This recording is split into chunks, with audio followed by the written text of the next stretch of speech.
We are the Village Green Preservation Society. God save Donald Duck, vaudeville and variety. We are the Desperate Dan Appreciation Affinity. Right. I am live. Hello and welcome. There's probably not a single one of you watching. I am really upset right now. My headphones are falling to pieces. They made me rush to make my cup of tea. Could only have 1 or 2 biscuits before I got on, and I needed more biscuits, and I'm just toughing it. It's a tough day to be me. Pain. Hello, Elephant Fish. You are here first, and no Kano Lambs. You are by no way the first. You seem to be in a good mood this Monday. I'm kind of in a good mood. I mean, it's like, it's once again, it's one of those days where there isn't like lots of major news, so I'm just gonna see how the stream goes, you know, have a probably chill-ish stream. But yeah, looking forward to it, and I'm always looking forward to streaming. I kind of want to, like, I always feel like, oh, I should prep so much, but then half the time I prep and I still don't feel like I cover it that well, so who cares? Which biscuits? McVitie's. I love a dunked biscuit. And also, I'm in a good mood because I'm trying to reduce as I've said before, the amount of Zins I've had. So normally, I would end up having 4 a day. And the reason I'd have 4 is I'd have one at about 11 a.m. Just, like 10 a.m. after I get back from the gym. Maybe 10:30 because then it gives me time to do some other stuff. So I'd have that. Then I have one at normally 2:30 around that time. And then I have another one when I start streaming, and then my 4th I have later on. Today, I've only had 1 Zin, so I'm very excited for this time. I got a new flavor as well. Lime Flame. It has a heating effect. I'm not so sure about it. Yeah, Kino, you aren't first. You aren't first. Damn you. No, only joking. I'm just quickly going to do the Wordle. I also hate it. When I was downstairs, I was freezing, and so I wore a top. Everything I own is too small for me. Hold on. I'll show you. This hoodie's too hot.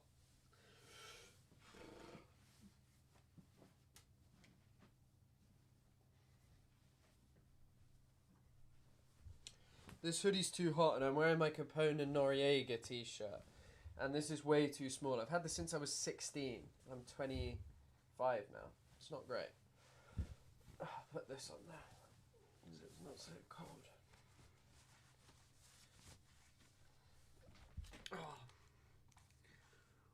Oh. Right, here we go. I am back. I have returned.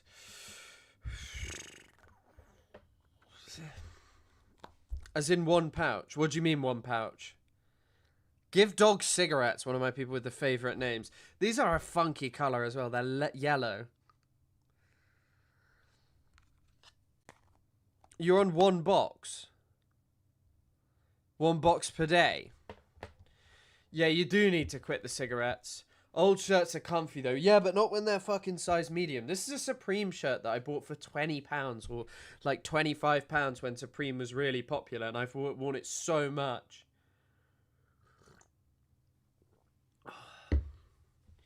So it had its uses. We're quickly going to do the Wordle. Flake. People are going to say stop doing those. No. Ooh. Sound. No. Scour. Okay.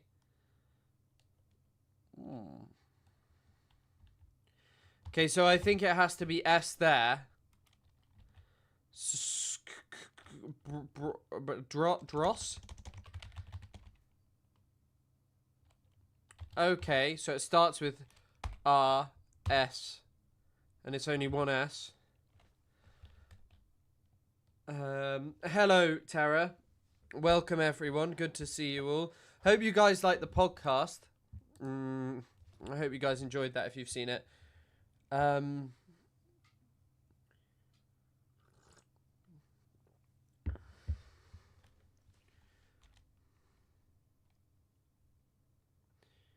What is this? Can anyone think of anything? Yeah, it might be Roost. I think you're right. I think it has to be a repeating because I think it is Roost. I think it has to be a repeating. Oh, nice, nice.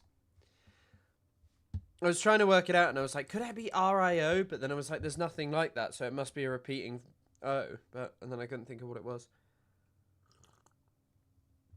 Oh, Henry is here. Wow. Evil man. Okay, I liked this line one earlier, but now I'm not so sure. Okay, we'll do the connections too. Hi, Elab. Hello, everyone. Good morning from Michigan. Good morning from not Michigan, from UK.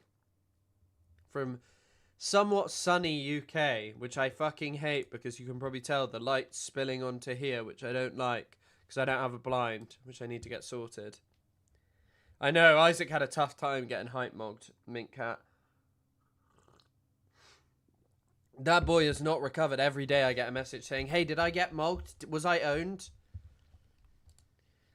Yeah, they chose that as a tribute to Spike Lee. Ooh. I'm putting in LeBron. Hillary Clinton still. LeBron sucks.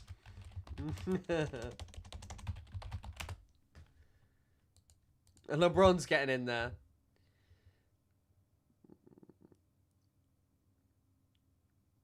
Going it to because when we. I don't know how depressing today will be. There's a lot of news, but it's not that heavy today, I don't think. Do. You think all of those go together? They do. Wow. Do.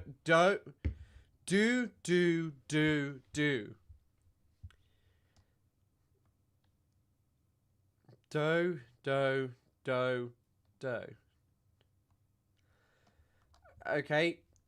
Fawn. Hoot, squawk, scream, cluck. No. Buck.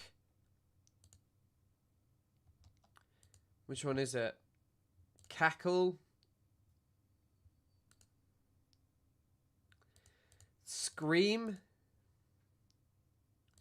Oh, fuck. Oh, wait. Hoot, riot, laugh, cackle, hoot. No, I fucked it up. Knee slapper, hoot, laugh, riot, scream, sounds a chicken makes, buck, cackle, cluck, squawk. Oh, well. Stress responses, fawn, fight, flight, freeze. I fucked it up, so sorry about that one. I don't understand what this is meant to be.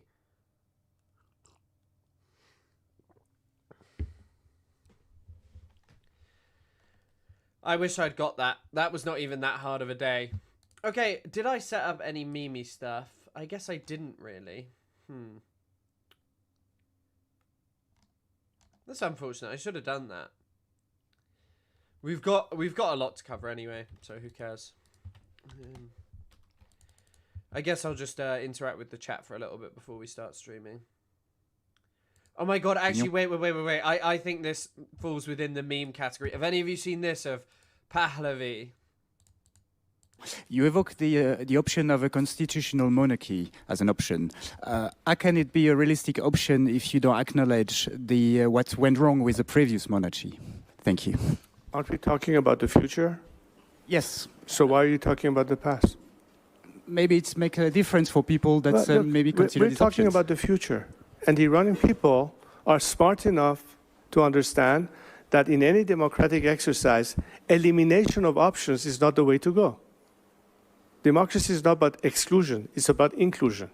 Unless you are not in conformity. By the way, first of all, pretty noteworthy, this guy has been having some serious media coaching, but it's not worked very well.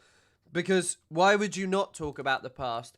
Because the only thing he has going for him is a generation of young Iranians who, and some older ones who yearn for a time that they misremember, or maybe they did have a good time, but a lot of people who are taught myths and memories about a past that didn't exist.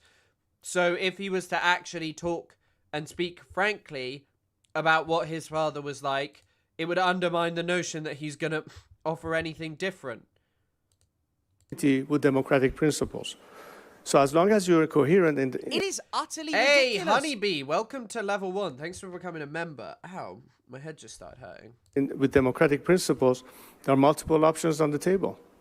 Why should we eliminate one option all of a sudden? Because if you want to go by precedence, there may be many bad monarchies as there are many bad republics. And there are also good models of republics and good models of constitutional monarchies, are they not? So if you want to compare apples to apples, great, and oranges to oranges, great. But we're not here to compare apples to oranges. This guy is increasingly moronic. What is he talking about? Compare apples to apples and oranges to oranges. What? What? What is he talking about? He's also... I mean, this guy is entirely created up and, like, propped up by Israel. We all know this, right? Like, he now has more popularity, and I don't doubt that there are Iranians who like him, but we all know that this guy's, like, whole sort of image and shit was created by Israel. By the way, the lighting fucking sucks. I need to get a blind. I'm gonna have to do that ASAP.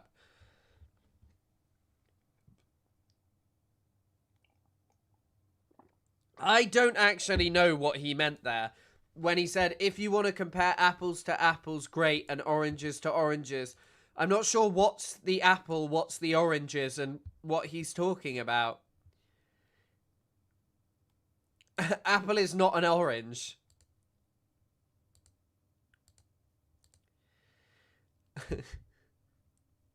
How'd you say orange in Farsi? I know apple is seed.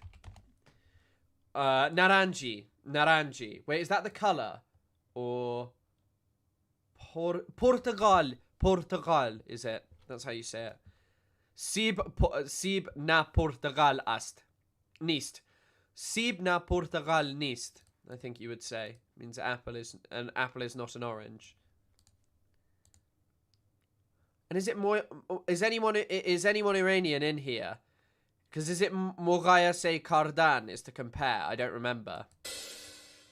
If you want to compare Chris Kunzler to Isaac, don't do that. Because one is an apple, one is an orange. So, I mean, we'll get into Iran more later on, but I thought it was just worth recording because he's still talking again. It seems like that would be the best thing that could happen. For 47 years, they've been talking and talking and talking. In the meantime, we've lost a lot of lives while they talk, and legs blown off, arms blown off, faces blown off. It's been going on for a long time.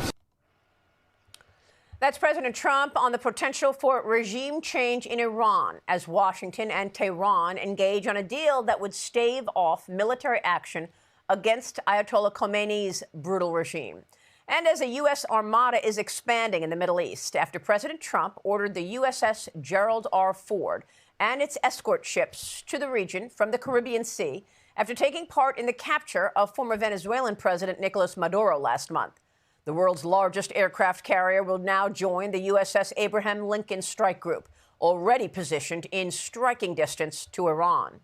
Meanwhile, at the UN, Iran was elected without objection as vice chair of the UN Commission for Social Development, which includes a focus on social justice and women's rights, if you can believe that one. Yeah.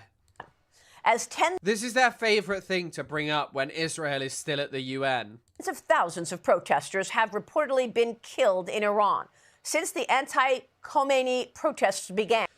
I also wanted to bring this up because when I heard this earlier, it is unbelievable that Maria Bartiromo, whoever the hell she is, has no idea who's in charge of Iran. It's obviously not Khomeini, and it's not Khomeini, it's Khomeini. And just over 1 month ago, demanding freedom against the brutal regime. Joining me now in this Sunday Morning Futures exclusive is His Royal Highness, the exiled Crown Prince of Iran, Reza Pahlavi, live this morning from the Munich Security Conference in Germany. Your Highness, thank you so much for being here this morning. Thank you, Maria, for having me again on your program. And By the way, thank you for having me again. This guy gets so much fucking airtime. And yes, Isaac was looking very useful, and it must be his anti-Zionist views and opinions that make him behave like that. I want to begin in Munich because we are told 1 million people marched in support of you and regime change. What is your reaction to President Trump responding to a question saying it is time for regime change? And give us a sense of what went on in Munich this weekend. Maria, first and foremost, I want to say how proud I am of my fellow compatriots at home and abroad. That shows an unprecedented show of unity and support for one another. My brave compatriots, despite the massacre that took place a couple of weeks ago, still came to the streets, still continued to protest, and millions of Iranians were in support of them on the outside world. Records were broken. Here in Munich, we had 250,000 people plus that participated. In Los Angeles, in Melbourne, Australia, all over the world. And the gold medal goes to our Iranians in Toronto, which really broke the record. Over 350,000 people, some say even over 500,000 people were in that demonstration that took place yesterday in solidarity. Look, the Iranian people's ask is very simple. They want liberty, they want freedom. And of course, I think President Trump realizes that when he said regime change might be the solution. This is something we've been asking for a long time. One thing I would simply add. What is genuinely the point of talking the language of freedom and liberty when the one thing Trump has done is shed any vestige? Actually, Marco Rubio still talks in those kind of in that kind of manner sometimes when it comes to like Cuba. He's like, they need more political and economic freedom over in Cuba. The white race and our shared historical culture needs to give those Cubans more history. To what the president said when he says the regime has kept on talking and talking and talking. But the president should also know that they have also kept on killing and killing and killing. As we speak, Maria, the killing hasn't stopped. As we speak, there are people that are being executed in Iran. There are people that are being arrested and tortured in Iran. That hasn't stopped. And that's why an intervention is so necessary. Because the first ask of Iranians today, at home and abroad, is asking for help. This intervention.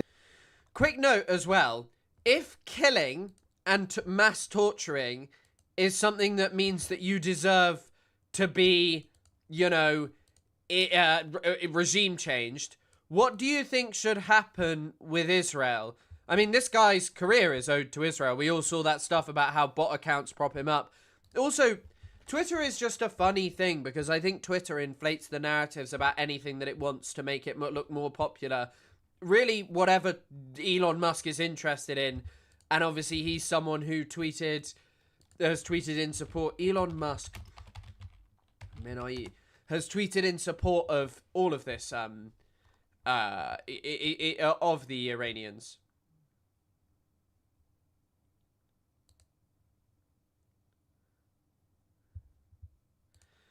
Sorry, he's in support of regime change, not Iranian people. He doesn't give a shit about Iranians.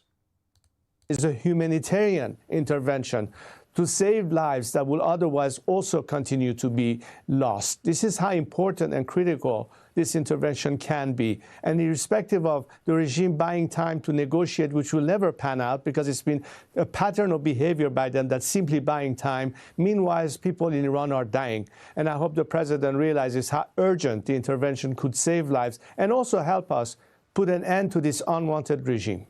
How many people would you say have been killed in just the last month there in Iran for protesting against the regime? The numbers that we have is a minimum of 36,000 people in the first 2 days. Some numbers are over 40,000. It's very difficult to...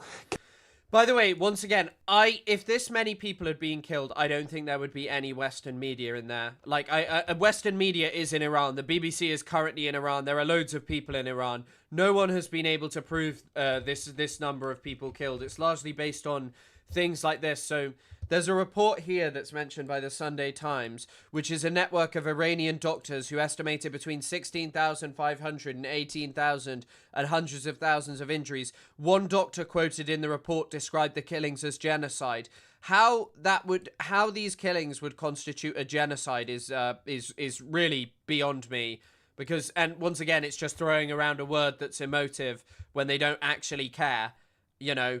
And I think that the reason he's saying this is because he knows the media will back him up. The thing is as well, you could be like, hey, like you could say frankly, hey, at least 1,000 people at minimum, a few, like multiple thousands of people were killed by the Iranian government, and that would still be a grotesque and a large and a ridiculously large amount of people for a protest. But of course, it has to be inflated to push the narrative that you have to kill everyone in Iran. And by the way, as well, kill everyone who doesn't agree with you in Iran. And by the way, it's so insane that this guy comes on and says like, oh, I'm so proud of the Iranians for making sacrifices and blah, blah, blah.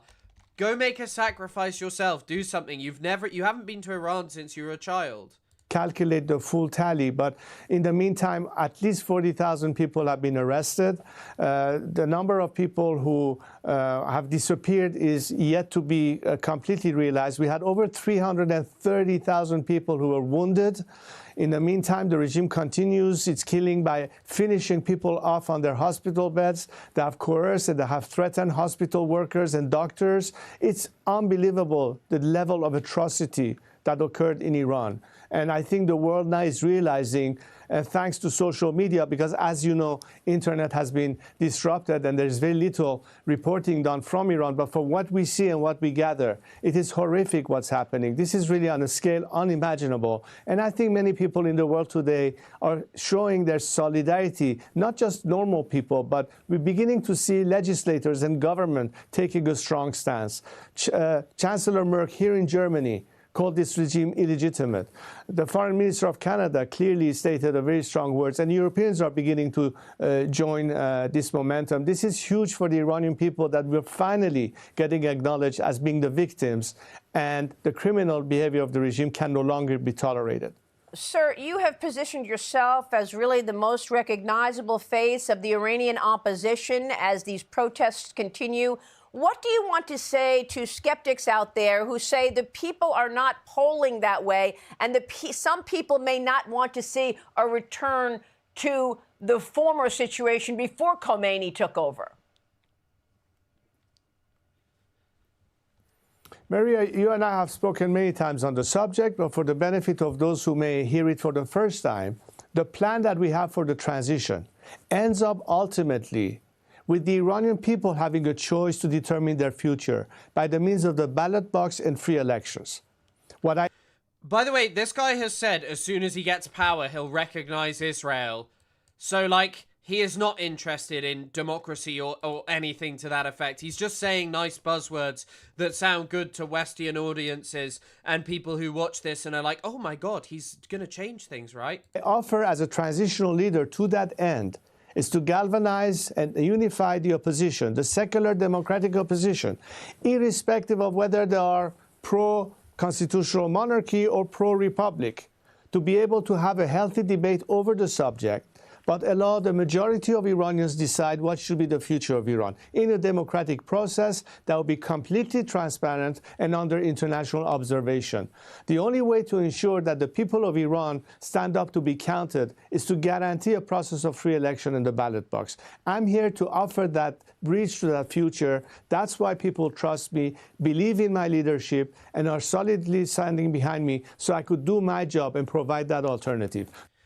By the way, like, this isn't even the first time that they've chanted about the Shah. Chants about the Shah started in, like, 2009, I think. But they didn't chant about him, and they didn't chant about his father. They chanted about his grandfather. And the reason they chanted about his grandfather is because... The reason that they chanted about his grandfather is because his grandfather was like a brutally repressive tyrant. Reza Khan or Reza Shah. He was apparently like a really tall, imposing figure who banned, he banned like anyone from wearing the hijab and stuff. He was an interesting guy. He tried to stand up though to like the Russians, I believe, and just completely got crushed. So yeah, he was not very successful. He claimed to have an interest in the Iranians at heart and say your first order of business is recognizing Israel rather than improving the material conditions of your people. Yeah, exactly, because all of the stuff that says that he's really popular, I'm sorry, I don't buy it. I don't believe that. Sorry, I don't not believe that there are Iranians who like him. Like, there are definitely Iranians who like him. But the notion that this guy is, like, incredibly popular amongst everyone, I'm sorry, no. Like, once again, if this guy were to return to Iran, perhaps there would be jubilation. But relative to the amount of people and the population that was out there when Khomeini went back into power, it's nothing. And Khomeini wasn't created and propped up by Israel or a foreign government. Khomeini developed his own popularity. The choice is there to make. I'm not determining the outcome. I'm providing the means to that end. The president has kept the pressure on by applying new sanctions recently. Are the sanctions working? And specifically, Your Highness, what do you want President Trump and the Trump administration to do now? We have announced at least 6 measures that can be immediately taken, that it could include also what U.S. can do in terms of policy. So beyond the fact that an intervention to neutralize the regime repressive forces in terms of its crackdown on people, and most of it are IRGC elements and the regime's machinery of terror and repression, the prescription of the IRGC, of course, was huge. Now we see that Europe has finally joined that rank. That's one item. I think the ghost tankers, which is a revenue source for the regime, is important, so the regime can no longer pay its mercenaries or its war machine. I think expelling diplomats is something that will be very critical, and going after their criminal behavior or anything that goes back to crimes against humanity, freezing assets of oligarchs, moving their money outside, talking about the kind of internet support and supporting, that communication, asking for the unconditional release of all political prisoners in Iran. These are specific measures, and ask that the world can put more pressure on the regime, but it will also show much more support to the Iranian people. And that should be an element that will expedite the process of hopefully getting rid of this regime, and finally Iranians can have an opportunity to speak for themselves. Like his program. Your Highness, thank you very much. We will be following this developing story very closely. We so appreciate your time. The thing is right, Iran will never be allowed to be a democracy, not only by the US, but by its neighboring countries. And I do think that military intervention is going to come. It's been a lot longer than I thought it would be, the waiting period, but I do think that they're going to invade. I think that that's the position the US has reached. To all of our friends around the world, under the yoke of the Islamic Republic, Iran is Egg mention, yoke. Identified in your minds with terrorism, extremism, and poverty. The real Iran is a different Iran, a beautiful, peace-loving, and flourishing Iran. It is the Iran that existed before the Islamic Republic, and it is the Iran that will rise again from its ashes. Iran was not like beautiful and flourishing under his father. Like, there were definitely some things that were like going better, and people were better off at certain points. But there was also huge amounts of poverty, and part of the reason that his father went away was because he failed to address the problems that people were facing there, and he lost the population. He hated the countryside as well. And by the way, have you guys heard? Iran is like an egg, hard on the outside and soft on the inside. Most of the public is against the regime, and the economy is in a difficult state. Global sanctions and damage to key energy and economic sectors will severely harm the Ayatollah regime. And then there's a photo of Khamenei as an egg, drowning in an egg. Iran is like an egg. Pahlavi can speak Farsi, but yes, it is. The day the Islamic Republic falls. So let me be clear about how a free Iran will act towards its neighbors and the world after the fall of this regime. In security and foreign policy, Iran's nuclear military program will end. Support for terrorist groups will cease immediately. A free Iran will work with regional and global partners to confront terrorism, organized crime, drug trafficking, and extremist Islamism. Iran will act as a friend and a stabilizing force in the region, and it will be a responsible partner in global security. In diplomacy, Relations with the United States will be normalized, and our friendship with America and her people will be restored. The State of Israel will be recognized immediately. Once again, how is that democratic? The State of Israel will be recognized immediately. We will pursue the expansion of the Abraham Accords into the Cyrus Accords, bringing together a free Iran, Israel, and the Arab world. A new chapter will. And also, the Abraham Accords aren't like real about making peace. The Abraham Accords have nothing to do with peace, in fact. What the Abraham Accords are about is about tightening security coordination and, certain, I was going to say Arab, but they're not all Arab, obviously. Moroccans aren't Arab, they're North African. But it's more about them just abandoning the Palestinian cause, which is what this is about, by the way, as well. Although I doubt Iran has been able to aid and abet Palestinians all that much since October the 7th, because how would you get weapons in and stuff? Obviously, prior to October the 7th, they supported and enabled Hamas. Begin grounded in mutual recognition, sovereignty, and national interest. In energy, Iran holds some of the largest oil and gas reserves in the world. A free Iran will become a reliable energy supplier to the free world. Policymaking will be transparent. Iran's actions will be responsible. But he doesn't want to have a conversation about what his father was like, because his father was not like this. His father was so stupid, right, and so out of touch that when he saw major protests against him, he was just like, what's going on? He had no idea his father was so out of touch with his people.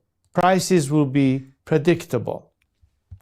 In transparency and governance, Iran will adopt and enforce international standards. Money laundering will be confronted. Organized corruption will be dismantled.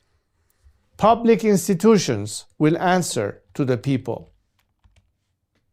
In the economy, Iran is one of the world's last great untapped markets.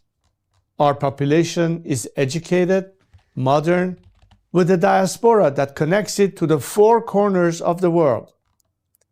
A democratic Iran will open its economy to trade, investment, and innovation, and Iran will seek to invest in the world. Opportunity will replace isolation. This is not an abstract vision. It is a practical one, grounded in national interest, stability, and cooperation. To achieve this, now is the time to stand with the Iranian people. I also really enjoy how, just like his father, he doesn't give a shit that Iranians are suffering or anything to that effect. He's just like, they can suffer all they want, and I think it's good they're suffering. They should suffer through a bombardment, and then I'll just swoop in and basically do America's bidding. And it will never, if he comes to power, Iran will never turn into a democracy. Iran's only hope for becoming something democratic and accountable to its population is if actual Iranian opposition movements on the ground are allowed to lead and are allowed to build something genuinely themselves that is genuinely accountable and led by people on the ground. But they won't allow that. They will not allow that. People. The fall of the Islamic Republic and the establishment of a secular, democratic government in Iran will not only restore dignity to my people, it will benefit the region and the world. A free Iran will be a force for peace.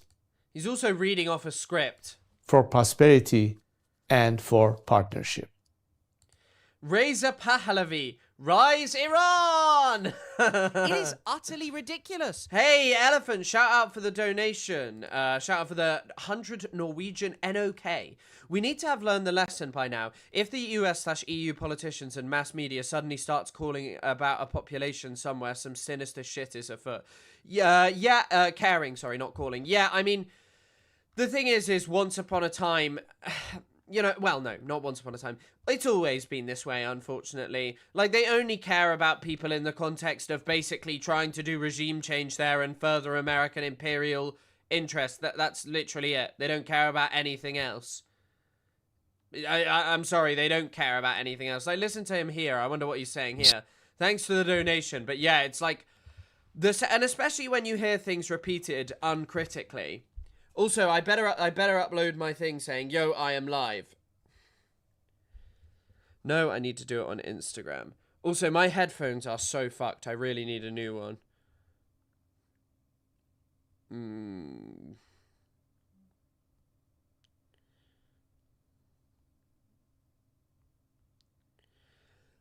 What am I doing? Hello, everyone. Oh, I accidentally zoomed in there. Hello, everyone. I am live. I'm covering Iran. No, I need to do that again.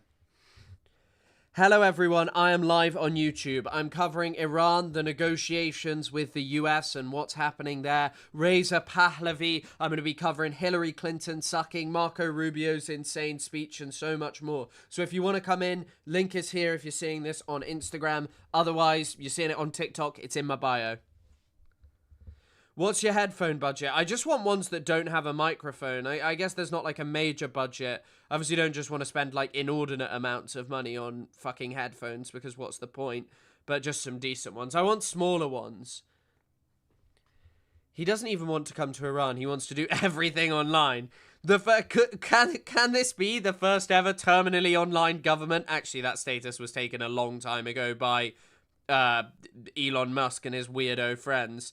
But yeah, I mean, the thing is this guy doesn't give any, like, a singular shit about any of this. He doesn't give a shit about Iranians. He's just seen that there's a hope that he might get some power inside Iran, and he's clamoring for it because he's never achieved anything in his life. Like, that's just as simple as that, I'm afraid.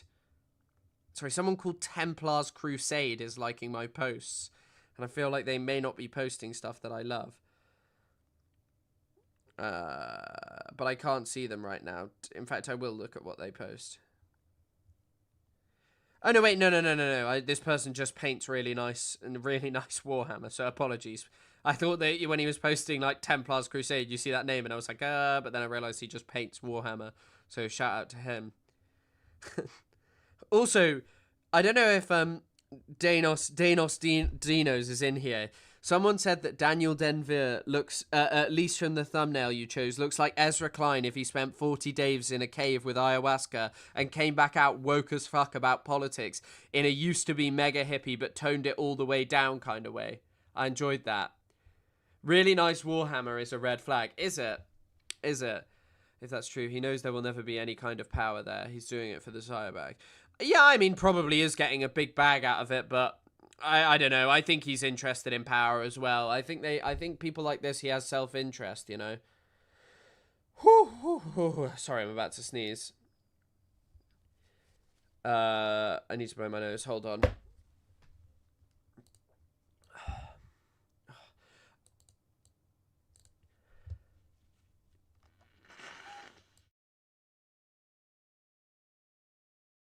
I just realized I can mute my mic differently. That's clever. Henry, and if you're asking why am I not using the hide camera thing, it's because it messes up the constituents' goals.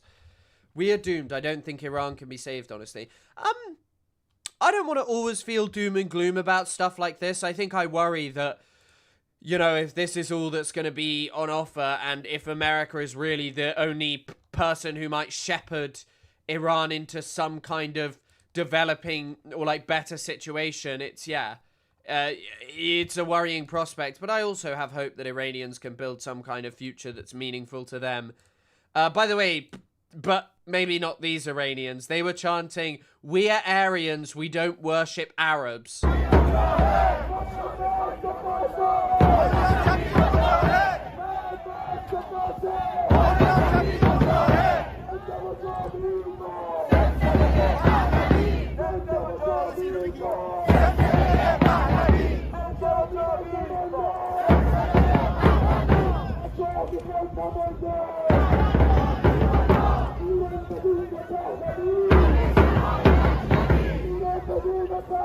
Yeah. just like, I don't know, people chanting crazy shit. And I want to see another crazy video, actually. I saw this earlier.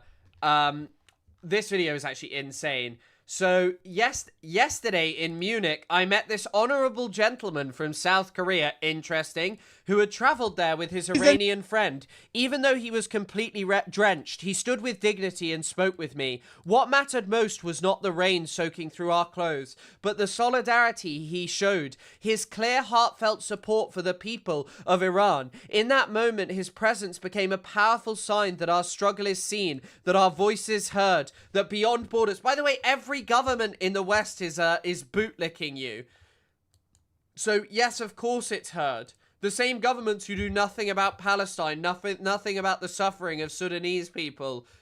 Yeah, they're chanting, we are Aryans, we don't worship Arabs. And yeah, I saw the Lebron stuff, we'll talk about it in a bit. I don't really know much about Lebron.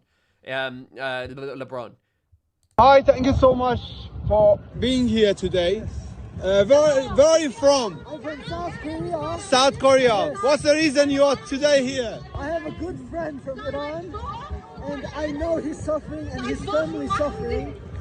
And I came here and see people, and now I realize Khamenei can kill people, but they can never kill the burning fire in Iranian's heart. You know? Inshallah, you guys will find freedom, and inshallah, Khamenei will be punished by Allah or whatever, but you will find by us. Freedom. By us. Soon by I us. hope so, I hope so. Thank you so much. By the way, this guy then had to respond because he said, "Hello, Niak. I have seen people getting offended by the word inshallah. I said inshallah in a way that I hope Khomeini will be punished by his own God, not in the way that Iranian people are Muslim. I am very aware of how Iranian people think about Islam. I always wear a necklace of Ahura Mazda because I admire Persian culture. I am sorry for using the word inshallah in the interview." I mean, just insane. The fact that you have to apologize to these deranged monarchists because you said inshallah is just like insane. Like, you have to apologize, and he says yes, punished by his God or whatever. Just like, oh my fucking God. Just like, yeah, his country, a product of Western interventionism, and one that has never shaken off the yoke of it. And is literally not a united country because the West intervened in it. Well, America intervened in it mostly. Is just sat there like, God, we should blow up your country too. So we have the Trump administration going into talks in Oman. Is there some sort of nuclear deal or anything that, I mean, I'm having a hard time with the 37,000 dead and then negotiating with people we know we can't trust.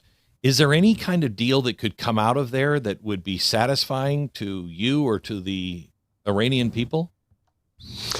Glenn, your instincts are absolutely right. And I think beyond the moral issue that it implies, you should also remember that there's something that you simply cannot change in the sense of having a different DNA for the regime. This regime from the very beginning, in its DNA, in its behavior and comportment, its entire ideological basis of exporting this radical interpretation that has been hostile to the United States, that has been hostile to countries like Israel, that has been basically anti-West, anti-democracy. From the get-go, that was in their DNA. They never negotiated. I really like how it's just in their DNA to hate democracy. With the intentions to actually come back to the fold, the only technique that they have used, or tactic rather, that they have used was to gain time and buy time. This is yet another example of the regime trying to buy time, to ride out the Trump administration, hoping that the next administration will not be as resolute for it. That's a game they've been playing for years, and I think the world should say enough already. 47 years later, enough have been given as a chance for this regime to go clean. The best investment that world leaders, President Trump and American citizens can have is to invest on the people of Iran and not on a regime that is dying as a result of mismanagement and corruption. By the way, this guy on the right is crazy looking. he's like red and yellow. I don't know. His eyes are like, I don't know what's wrong there, but he's like a rainbow. Totally, lost its legitimacy, particularly in the aftermath of this genocide. This is a golden opportunity that faces the entire world. Wait, what do you mean they want theocracy?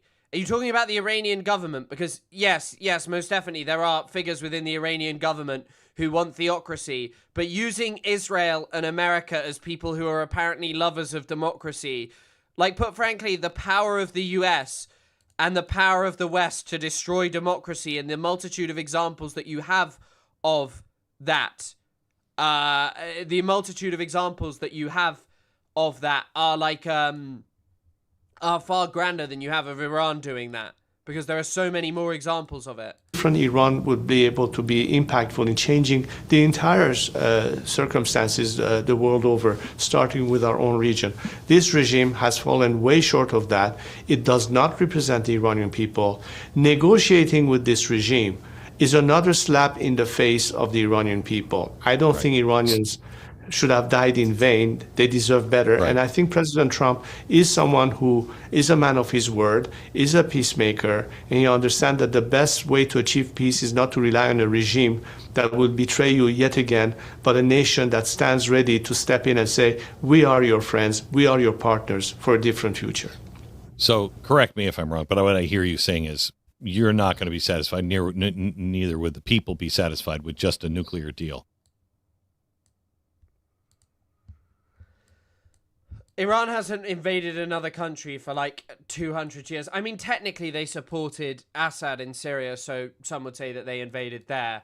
And they had boots on the ground in Syria, so someone might say that. But yes, I mean, nothing comparable to what the US has done in terms of invading and manipulating other countries. Iran didn't invade Iraq, wasn't it the inverse? I'm not actually an Iran-Iraq war expert at all. For me, I am okay with being Arab because I don't find it shameful after being told to be ashamed. But like my dad sees the Arabization of Lebanon as a bad thing from like centuries ago. I mean, realistically, these things happened thousands of years ago, and places are not really as stable as people like to make out. Like the UK, obviously, is a place where people are like, oh my God, we have this stable white culture there. But it's an infusion of so many different things, like different people who moved here.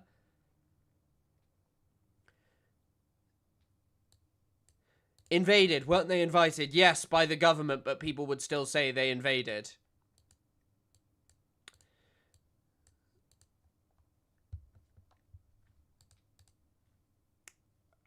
Right, okay. Let's do LeBron, because look, I don't know shit about basketball, but I still found that interesting. So LeBron was out here saying that he loved Israel. Dropsite put NBA superstar LeBron James told Israel's Channel 14 that he has heard nothing but great things about Israel. Miss Libby from Channel 14 in Israel. For all the Israeli fans, what message would you like to send for Israel, and also what do you think about Danny Avdia? Well, I've been quoted on Danny already. And they asked me what I thought about this season. I said I believe he was an all-star, and I mean, he is an all-star. He's playing, exceptional, basketball. So that's that. And then I mean, if I have fans over there, I've never been there. If I have fans over there, then I hope you have been following my career. I hope I inspired people over there to not only want to be great in sports, but I want you to be better in general in life. So hopefully someday I can make it over there. Like I said, I've never been over there, but I've heard nothing but great things, and I appreciate the question. Thank you. No, LeBron, don't do it. Don't go over to Israel. You won't enjoy it. You won't enjoy it. Well, actually, he would definitely enjoy it because he'd be treated very well there. I mean, it is really disappointing. I like to hear someone say this, to hear anyone talk about this. Obviously, Israel is a genocidal apartheid state. Like, categorically, it is. It is annexing more Palestinian territory than ever. The great things that you hear about it is just doing PR so as not to upset Israeli fans. Who's the guy, the Israeli basketball player NBA? Danny, what's his name? Avdia, the guy who's like the guy's IOF service is fucking comical. Have any of you read what he did in the IDF?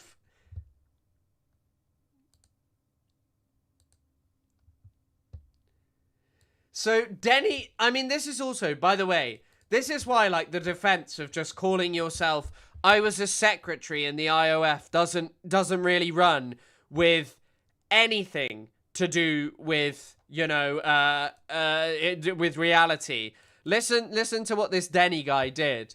So he was drafted into the IOF in a non-combat role called exceptional athlete status, which allowed him to fulfill his duties to Israel by being a source of national pride on the international stage, furthering Israel's positive image through his athletic skills.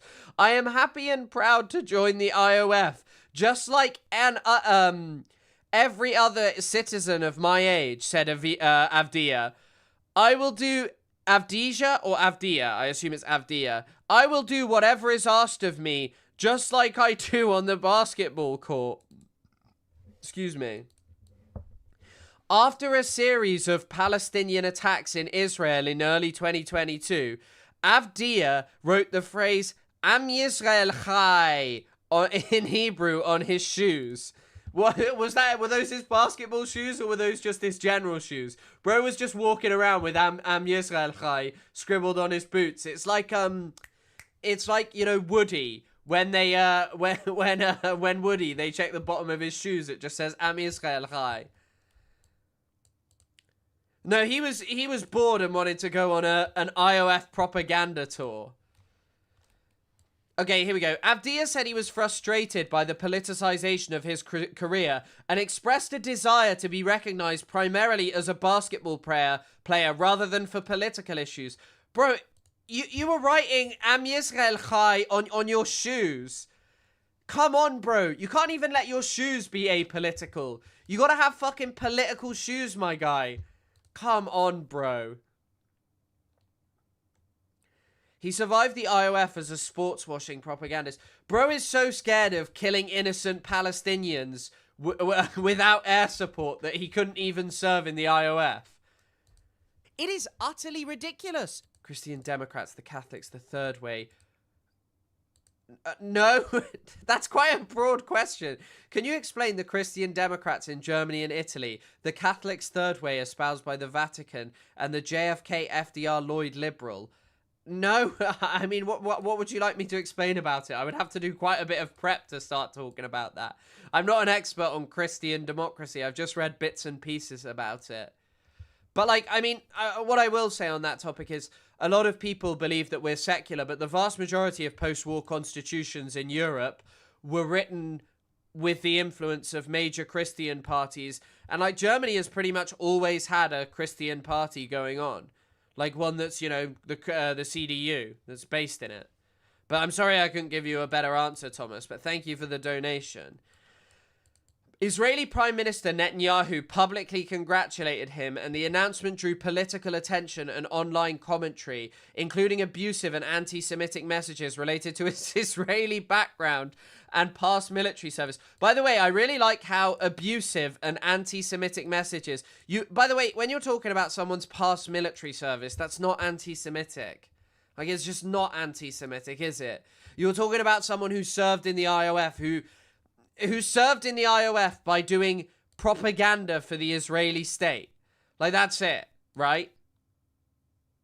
Just fucking crazy. I don't know. Just unbelievable. It is utterly ridiculous. Yeah, he can't make his jump shot in... He can't make his jump shot in his IOF combat boots. And I thought CNN and Fox News were the same thing all the time. At the time. Yeah. One of my earliest political memories, oh, I see, wait, was when I was watching Fox News because I'm a daddy's girl. and my daddy always watched CNN. And I remember seeing Glenn Beck proclaiming that we were going to amalgamate North America into, no joke, America-Mexicanada, and thinking it was legitimate news. I told my dad, and he was like, was that actually a thing that they were talking about? Growing up in Germany with an atheist mother, I thought this was normal, and I was so surprised when I found out how many crazy religious people I went to school with. Yeah, I mean, it's just like people who talk about Western secularism and the notion that Islam can't democratize when, you know, how's the West doing away with getting away from all of this?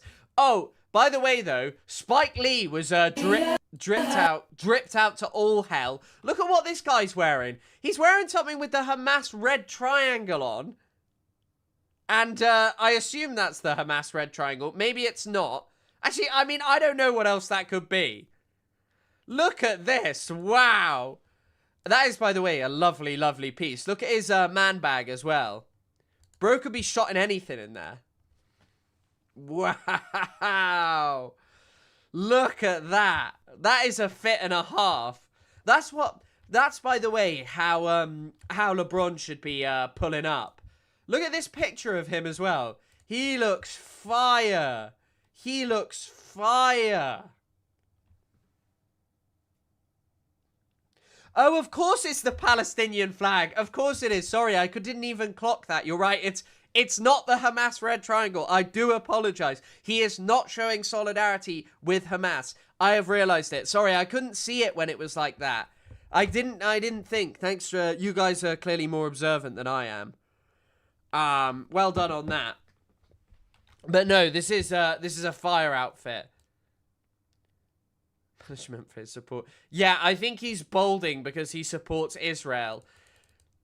Is the trajectory that all of Israel's supporters will end up upon? No, that's not true. There are some great bold people who support Palestine. And by the way, I saw someone, I'm not sure I can find it, and they were like, what did you expect LeBron to do? What did you expect LeBron to say about Palestine? Why would LeBron do any of that stuff? LeBron is a sportsman, and did you expect him to say all Israelis are evil? And it's like, well, he doesn't have to say all Israelis are evil, but when you're just like, I've heard nothing but great things over there, it's just like, come on, bro. And the only reason that I talk about boldness is there is a great man talking about Palestine.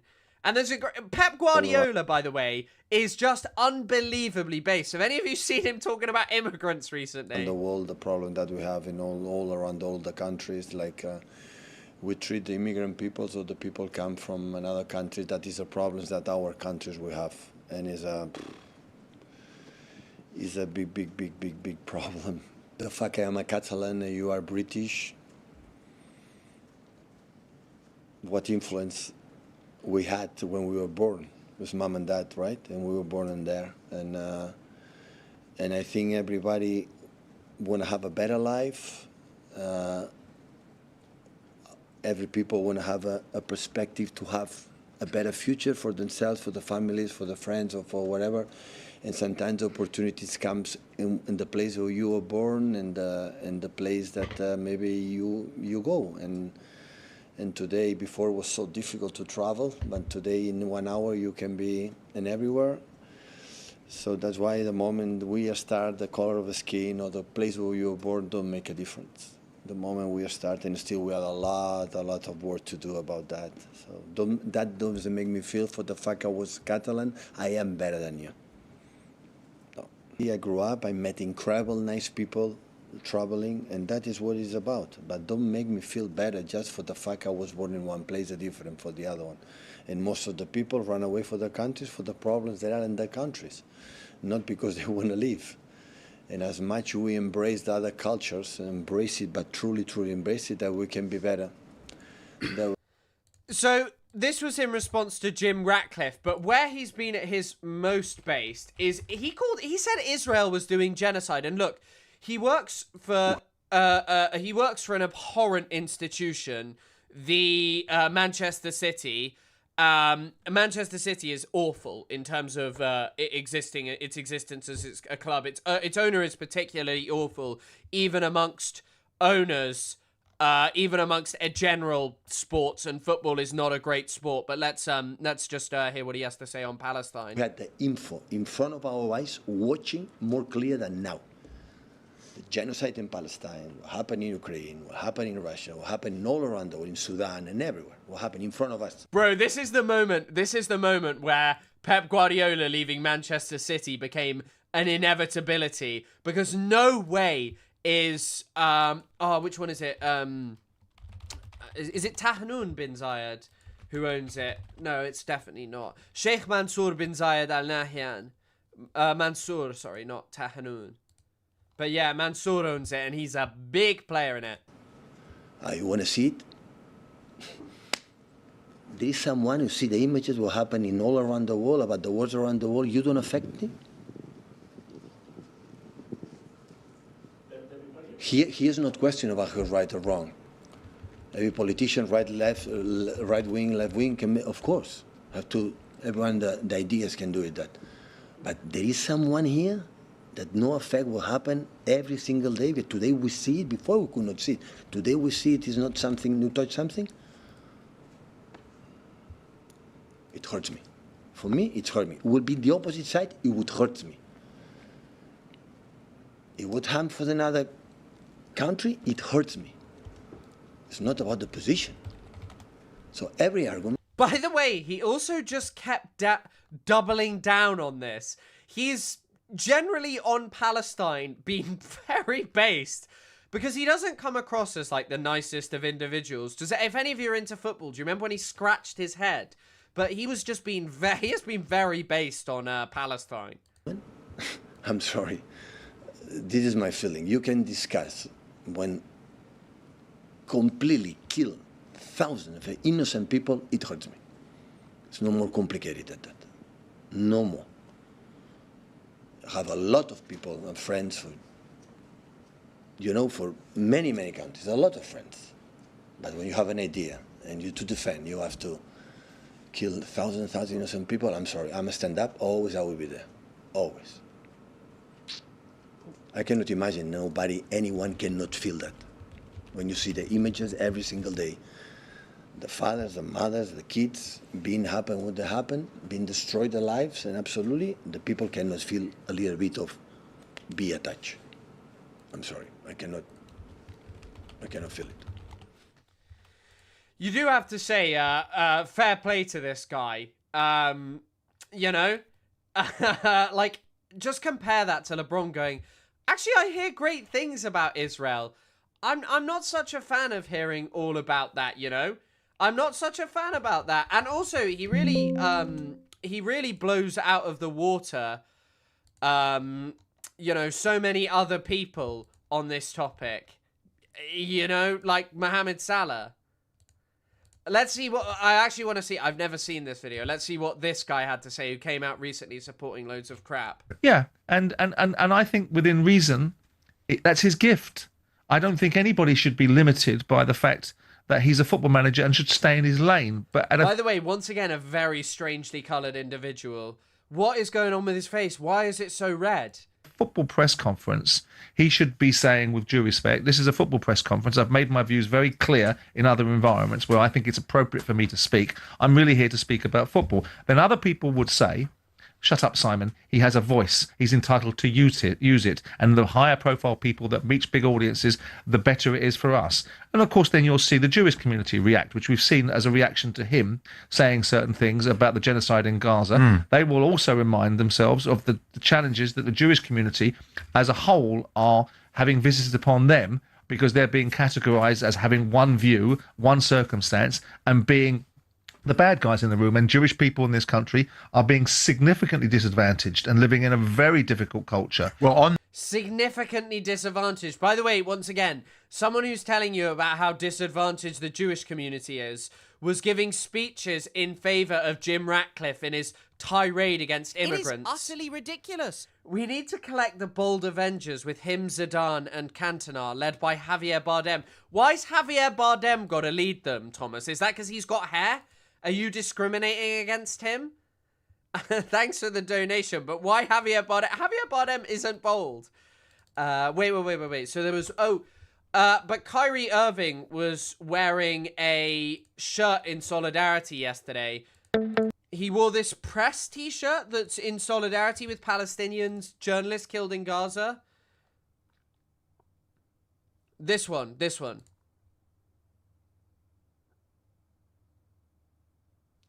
So he is at least a lot more based than, he can shave. He is at least a lot more based than fucking LeBron is. I did see, so there's some old video of...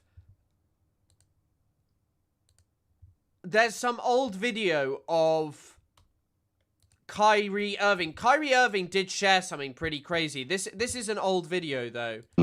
The promotion of the movie and the book. Can you please stop calling it a promotion? What am I promoting? Put it out on your platform. But I'm promoting it? Do you see me doing, do you see me in front of putting it out there, the people title? are going to say that you are Yeah, I put it out there just like you put things out there, right? Yeah, but it's not you put stuff, things out there for a living, right? Right, but my stuff is not so let's move on. filled let's with move on. anti-Semitic Let's stuff. move on. Don't dehumanize me up here. I'm not doing that. Another You're human free to being. post I can post whatever I want, so say that and shut it down and move on to the next question. But Kyrie, you have to understand that by I don't have to understand anything from you. It's not me. Nothing. By It's no posting people that what you're you making did, up, bro. Move on. But by posting move what on. you Next did, question. Anybody Do you guys have any more questions for and me? they're going to say, you guys have any more does he have questions? Because this is going to be a clip. beliefs? This is going to be a clip that he's going to marvel at. Is this any more questions? But you're not answering the question. Oh, this is another answering your question. Oh my God, let's make another Instagram clip so we could be famous again. Next question. Kyrie basketball. What was the video he shared? Because I saw some people saying this was a while ago, and it was apparently actually quite anti-Semitic. What was it? No anti-Semitic beliefs. What is the film he shared a link to? I really don't know what it is. I genuinely don't know. I've tried to look into it, but I've had pretty limited luck as to looking into what he actually shared. I did he said that he couldn't be anti-Semitic because of where he came from, which I'm interested to know where that was. Why that was.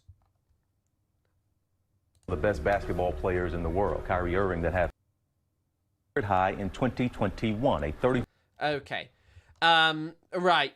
Let's just, oh my God. Wait. This hasn't ended, though. Like, this segment of celebrities being insanely stupid.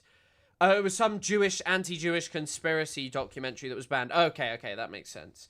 I mean, shout out Spike Lee, though. Spike Lee, it really does, surprise me in some ways that it really does kind of not surprise me that Spike Lee is dressed up like this, with the films that he's made. Have any of you seen Neil Patrick Harris at Berlinale, which is just amazing? I have a question to the director, George, and maybe Neil or Bella. I was wondering if you guys consider your art political, and if so, how can movies these days help fight the rise of fascism in Europe and America? Well, I think we live in a strangely algorithmic and divided world right now. And so as artists, I'm always interested in doing things that are apolitical because we're all, as humans, wanting to connect in some way. That's why we experience things together. And so when you get to go to a film where you're caring about the people, you're caring about the heart of what's happening. You're watching this film of these young adults growing up under the umbrella of a world where some of them won't. And I think that is so touching and also kind of exciting and rebellious and horny. And it's fun to be able to witness that without having to process it through a contemporary lens, right? It is so current and yet timeless. So getting to spend time in strangely sunny Glasgow, Scotland. It didn't rain once, for the entirety of the time we were there. It cost us a fortune turning off the rain. And then getting to just hang out with these amazing people who've had illustrious careers and who are sort of starting their careers. And I don't know, getting to live with them and watch them all grow together as a little. I really, really, really just love the start. I just have to listen to that again. I can't help myself but listen to this part. America. Well, I think we live in a strangely algorithmic and divided world right now. These are the words of someone who thinks that taking ayahuasca or something to that effect is like a profound act that has opened up his, has opened himself up as some like amazing guy. By the way, of course this guy is political. He fucking went to Tel Aviv Pride, and this notion that he's not political is just insane. How do you make a fucking film and then pretend that it's not political? Like, I hate to be cliche, but obviously everything is political. And I didn't know he played Hedwig in The Angry Itch. I've not actually seen... I know what it is, vaguely, but yeah, I don't know. This guy is just amazing. What a downfall from the Smurfs movie to this liberal slop. I bet even the Smurfs film was, like, political in some kind of way. I mean, I haven't seen it in so long. Who did he play? He was Patrick Winslow? Is that actually who he was? Hank Azaria, Homer Simpson, played Gargamel. No, wait, Hank Azaria is not Homer Simpson, is he? He's Moe and such. And Chief Wiggum. But yeah, here's Neil Patrick Harris in Tel Aviv. We just arrived in Tel Aviv for Tel Aviv Pride. First time here, so much to experience. Let the fun begin. Wow. What's he saying here? And by the way, of course this event is political, but they've been doing amazing stuff in the he's been doing amazing stuff in the Berlinale event, just saying words that don't mean anything. We live in an algorithmic world. Sorry, I'm just looking at Reverse Canary Mission. They just have a lot of stuff on the page, and I can't understand it. I mean, watching all of these people who are just unwilling to offer anything, and then watching someone like Pep Guardiola who's just like, how can you watch a genocide unfold in front of your eyes and not do anything about it? It's quite significant, and it's not just the genocide, it's the way in which Israel is just constantly expelling and denying Palestinians the right to exist within their homeland. But it doesn't end here. Here's Wim Wenders, jury president, and let's see what they had to say about Berlinale. I also have a political question. I was hoping to get a quick answer from everyone because since Eva said, change the world, this festival does not happen in a vacuum. The Berlinale as an institution has famously shown solidarity with the people in Iran and Ukraine, but never with Palestine, even today. So my question is, in light of the German government support of the genocide in Gaza and its role as the main funder of the Berlinale, do you, as a member of the jury, support this selective treatment of human rights? I think, does the jury want to answer? I mean, I think we also want to talk about films in the festival, but... Well, films are political, as you just said. Exactly. So. No, this is... It's really hard to find or think of any film that I've seen in recent years that has no politics or no, like, underlying political message in its film or something that is worth theorizing about, that is worth even watching. Like, if you just make and even then, if the film is just dog shit and not worth watching, it's like, what is there to say about it? What would be the point even if it's dog shit and I hate it, very often it's a kind of politics that I hate. And also, someone brought up that there's no gay marriage in Israel. The thing is like, yeah, that's true. And you can be recognized there if you get married outside of the country. But the bigger problem with Israel is its like treatment of queer and Palestinians who they literally use as a tool to exploit and threaten the lives of. Bro hasn't watched the Minecraft movie.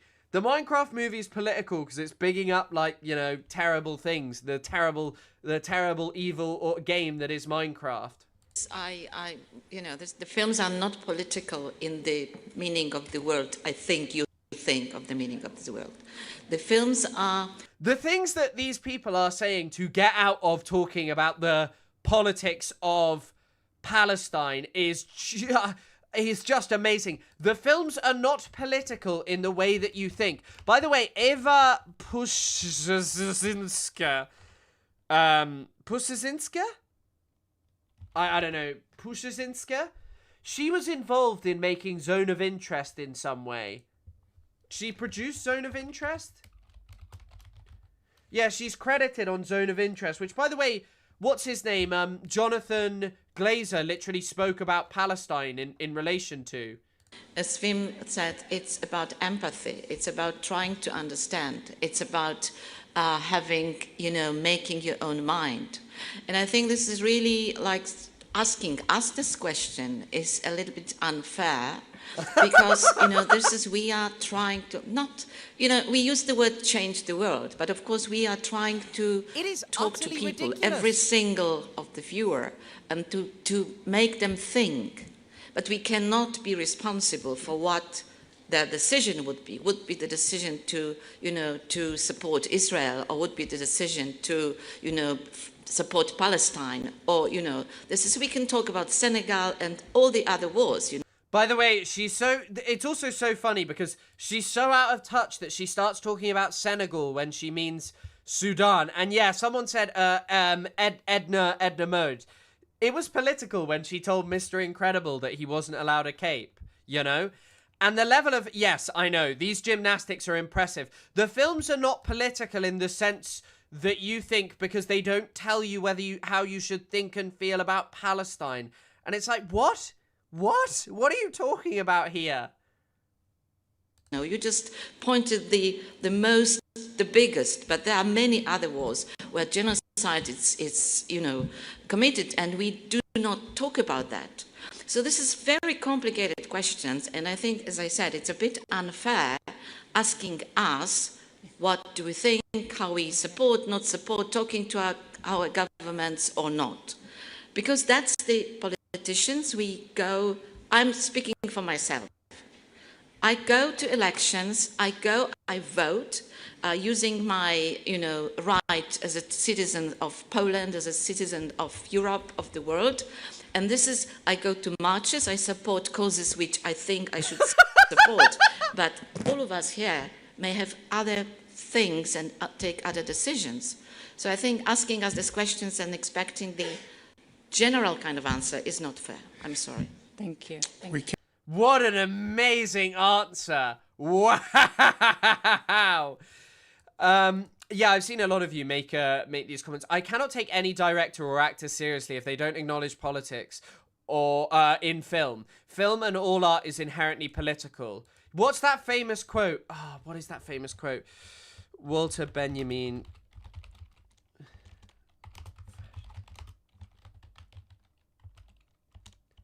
Aestheticizes.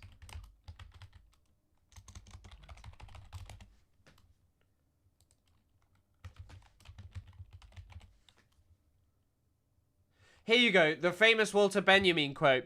Fascism attempts to organize the newly proletarianized masses without affecting the property structure which the masses strive to eliminate. Fascism sees its salvation in giving these masses not their right, but instead a chance to express themselves. The masses have a right to change property relations. Fascism seeks to give them an expression while preserving property. The logical result of fascism is the introduction of aesthetics into political life. Mankind, which in Homer's time was a spectacle for the Olympian gods, has become one for itself. Communism responds by politicizing art. This guy's... Walter Benjamin was Jewish, and by the way, he never went to Palestine as well, which is interesting, because he probably would have survived had he done. And he just didn't go, and there's not really a full explanation as to why he didn't do it. But, I think that there's definitely something to be said about the politicization of art as a response to the aestheticization of politics right now. The American government is literally posting, dog shit AI slop in order to ensure that...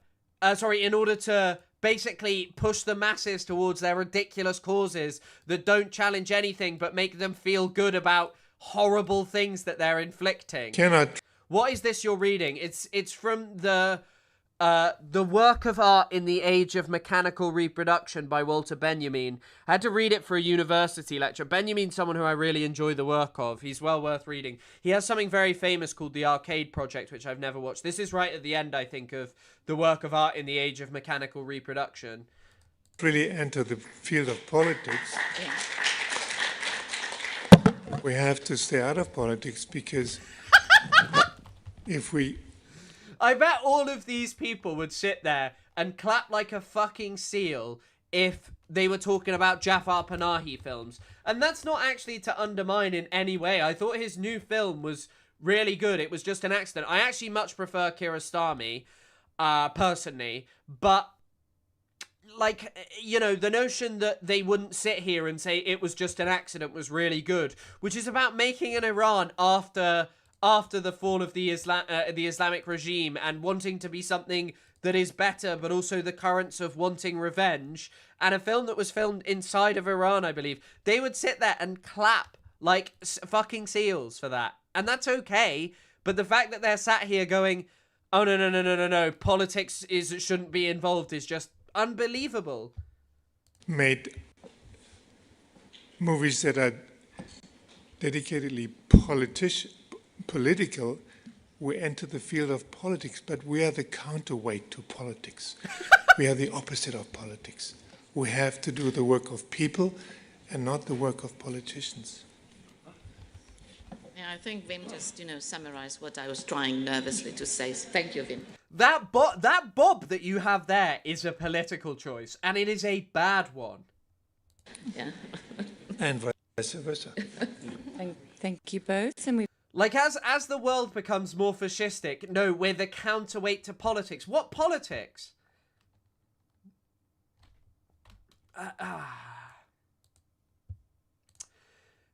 There was I saw this in The Guardian as well. So this is from, excuse me, I don't know if Arundhati Roy, who's an Indian author.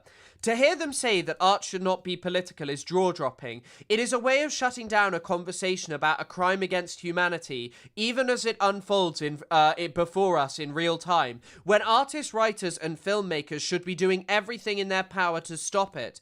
Artists are free to exercise their right of freedom of speech in whatever way they choose, said Trisha Tuttle. Artists should not be expected to comment on all broader debates. That's not even what they were saying, though. That's not even what they said. They said that art is not political. By the way, this Thilo Jung guy, I can't believe Thilo Jung has not been thrown out of the Berlinale, because this guy has just been wandering around, just asking these people questions that have upset them so fucking much. Compare this, though, to Rage Against the Machine. I mean, what a time to be alive, where you can both make a documentary about one of your favorite bands and fight fascism at the same time. Oh, sorry, this is them making a video. This is the director, Tom Morello. Shout out whoever he is for giving a more political answer. But don't worry, Thilo Jung did find like a good audience at least. I have a question for Ilya and Hannah. Ilya, you are... And there's Rupert Grint, who plays Ron Weasley in Harry Potter. The famously political film festival, and we live in a time of genocide and the rise of fascism in Europe and the US, and our governments not standing up for human rights, no matter for who it is. What's your opinion on about artists being political and using their voice for good? And Hannah, why are you wearing a watermelon pin? Well, I think it's kind of like art doesn't necessarily have to be political, but then everything is, no matter what you do. And since we can't really affect a genocidal situation with doing art, then we still have this spotlight that shines on us. Then I think it is important to shine a light on whatever issues we are facing with, because art is all about empathy and, the people who can solve problems, politicians or millionaires who don't do anything but cause problems, then it's maybe good to create some form of pressure. By the way, I'm not so sure about the haircut, but I do like that. Don't worry, they'll clap about Mother Courage. What is Mother Courage? I don't even know what Mother Courage is, mate. Mother Courage and Her Children. What is it? Oh, is it a Nazi film? Oh. Yeah, I mean, if it's in Germany, it wouldn't surprise me if certain people there would clap about that. But thanks for the donation, Thomas. But yes, it is a good answer. But I do think the bigger question is, how could he wear a hat? And I feel bad for making a joke because it's so much of a nicer answer. And to each their own, but that is an interesting trim. Or just to get people aware of whatever is happening in the world and what are the wrongs that are taking place, like war in Ukraine or genocide in Palestine. Yeah, and I agree anyway. Hold on, let me put this up because she's a little quiet. Since, of course, every film can't be about every topic in the world, and it doesn't need to be, but as grown-up human beings, I think... Oh, okay, so no one in the room will like it. Okay, I didn't know that it was a Marxist play. I just saw it was made in 1939 Germany, and I was like, ooh, but it's by Bertolt Brecht. We have a responsibility to speak up against violence and against injustice, because not speaking up is also a choice. And especially it's important that we don't tell other fellow artists that they shouldn't speak up. And yeah, when tens of thousands of people are getting killed, no one can say, there's no excuse for that, ever. Yeah, and if art doesn't engage in it at all, then art is just escapism, and that's... Yeah. Yes. I like this guy. Is their film any good? Night Porn, I've not heard of it. Oh, it's apparently not very good. Rupert Grint bringing up a monster baby. Peter Bradshaw gave it 2 stars in The Guardian. That's unfortunate. Thank you, Ilya Hane. I'm just looking into what this guy's giving reviews to. He gave a review to something I enjoyed recently, so I like him. But yeah, I mean, at least we're hearing some more decent politics. But by the way, as well, there is of course politics happening at this event. So here's that was in 2018, and prior to that, you had not. Michelle Yeoh talking about politics. So let's have a look. I can pay for this to go up to 800%. I will not be doing that. And all Asian casts. So you can see the struggles that we've been having. When I first went to Hollywood, the roles that would come my way was very stereotypical Chinese girl in Chinatown or this and there was always, they had to give a reason why an Asian face should appear as a doctor or as a nurse or as a newscaster. I mean, when I first got there, I wondered why. I mean, how did I suddenly become a minority? I mean, I think there's a lot of us around.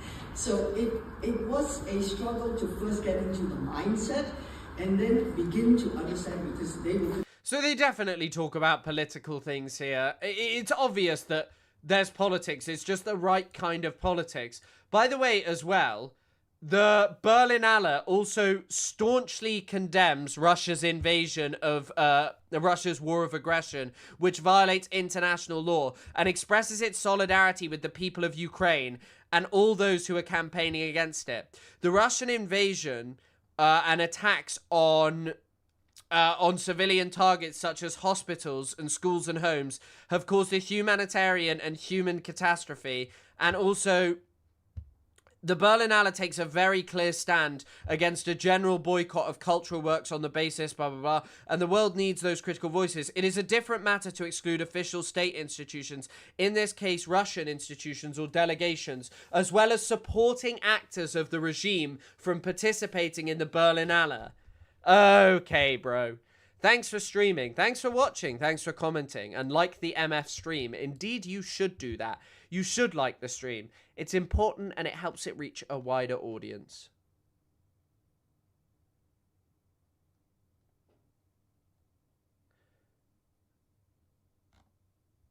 I just want to see if there's any other amazing clips of the Berlinale people talking.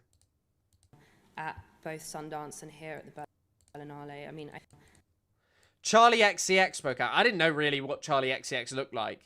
I'm going to be honest. I know who she is, and she's British.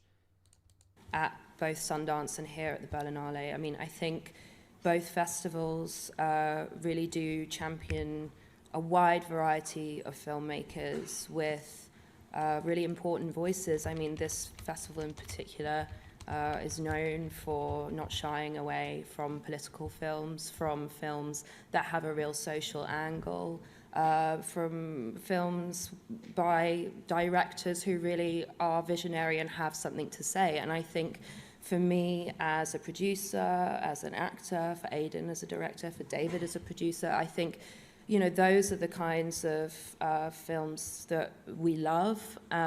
Those are the films that we want to champion ourselves.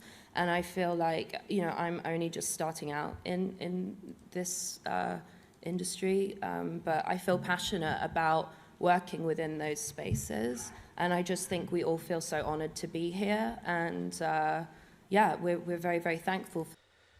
Okay, at least that was better than the other people. I mean, living in Germany just seems like... There was a time of my life where I was like, because I learnt German in school and I could speak it to an okay standard, I can't really anymore. I was like, oh, I'd actually really like to go to...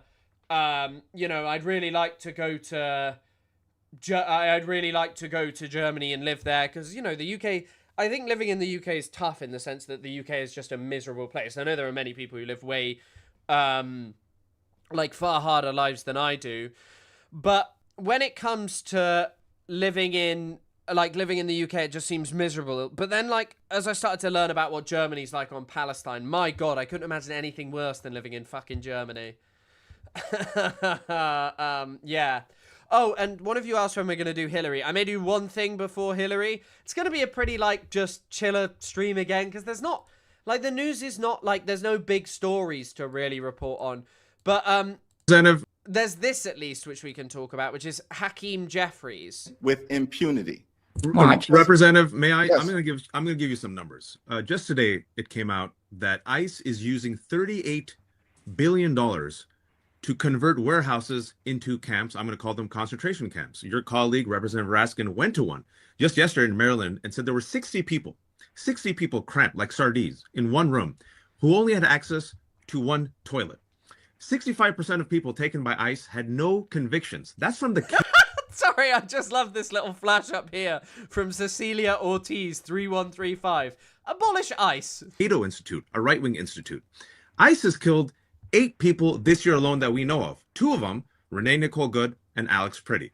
The latest polls came out this week, AP polls. Over 60% of Americans now disapprove of ICE. That means in 3 weeks, it's gone from 30% to 60%. Now, if I may, I'm going to be a bit blunt here. Leaders lead. And what we've seen is people are impressionable. If you lead on something, people will follow. It seems the wind is behind your back for the first time ever. ICE has a history. CPP has a history of terrorizing Black and brown communities. People are asking themselves, why are we, our taxpayer dollars, paying for masked, lawless men to terrorize our communities, kidnap people, take children, and kill Americans? So I ask you, and I'm doing a following up to Joy, because I want an answer to this. You said you want to rein in ICE. I'm talking about the long term now. Why not lead and say abolish ICE? Because what you're telling us is you want our taxpayer dollars to pay for a lawless masked armed agency to continue terrorizing our cities. And I'm trying to figure out how you, as a leader, can be telling Americans that their taxpayer dollars should be going to ICE. Well, I think one thing worth saying here is actually the Democrats tried to make ICE wear body cameras, and the body cameras came from, you know, they did a great job there because when it was to do with the body cameras, there was lobbying from some specific group that wanted to sell body cameras. So I don't think we should discount that. But, you know, let's hear what Hakeem Jeffries wants to say. Because if they'd had body cameras, which, by the way, don't make the police accountable, everything would have been fine. But we'll see. I don't understand anything that you just said. When I've Sorry, I'll pull that back. Going to ICE. I don't understand anything that you just said. When I spoke English. I don't understand anything that you've just said to me when I've made clear that taxpayer dollars should be used to make life more affordable for the American people, not brutalize or kill them. That's the whole reason we're in this fight right now. That's the whole reason the DHS is getting ready to shut down. That's So the whole abolish reason ICE. why You agree we with are me, voting. Joy. Abolish ICE. That is listen. I'm going to use the language that I want to use. You can use the language that you want to use. And the language that I'm using right now relates to these type of bold, meaningful, dramatic changes that are designed to save lives right now in communities that look like the ones that I represent. And that's the goal. So let me In ask you this this. fight. Yeah. And I hear what you're Holding saying. every That, single Democrat together in the House and in the Senate is what we're trying to do to give us the best shot to win this fight right now while we're in the minority. Let's be frank, this is really not what they care about. Like, Brianna responded, Hakeem Jeffries is an obfuscating mess, and any leftist who has ever endorsed him should be embarrassed. 100%. Like, what is this guy doing? How is this guy daring to say any of this shit? But I guess this will bring us on to Hillary Clinton, which we may watch the longer clip of if you're interested. But listen to this out of Hillary Clinton. We need to call it for what it is. Secretary There is Clinton. a legitimate reason to have a debate about things like migration. It went too far. It's been disruptive and destabilizing, and it needs to be fixed in a humane way with secure borders that don't torture and kill people. Amazing, amazing. This is the left, by the way. This is the left that you... I don't know, man. I think it's really hard to support, like, just in any way.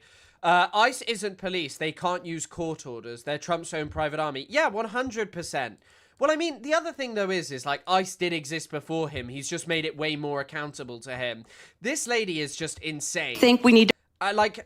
But by the way, also, the fact that they're still doing this, I wanted to pull something up because I don't know whether Isaac put the video in, but have you seen the video of her husband's former electoral campaigns? This is a young Daniel Denver who we had on the podcast. Listen to this.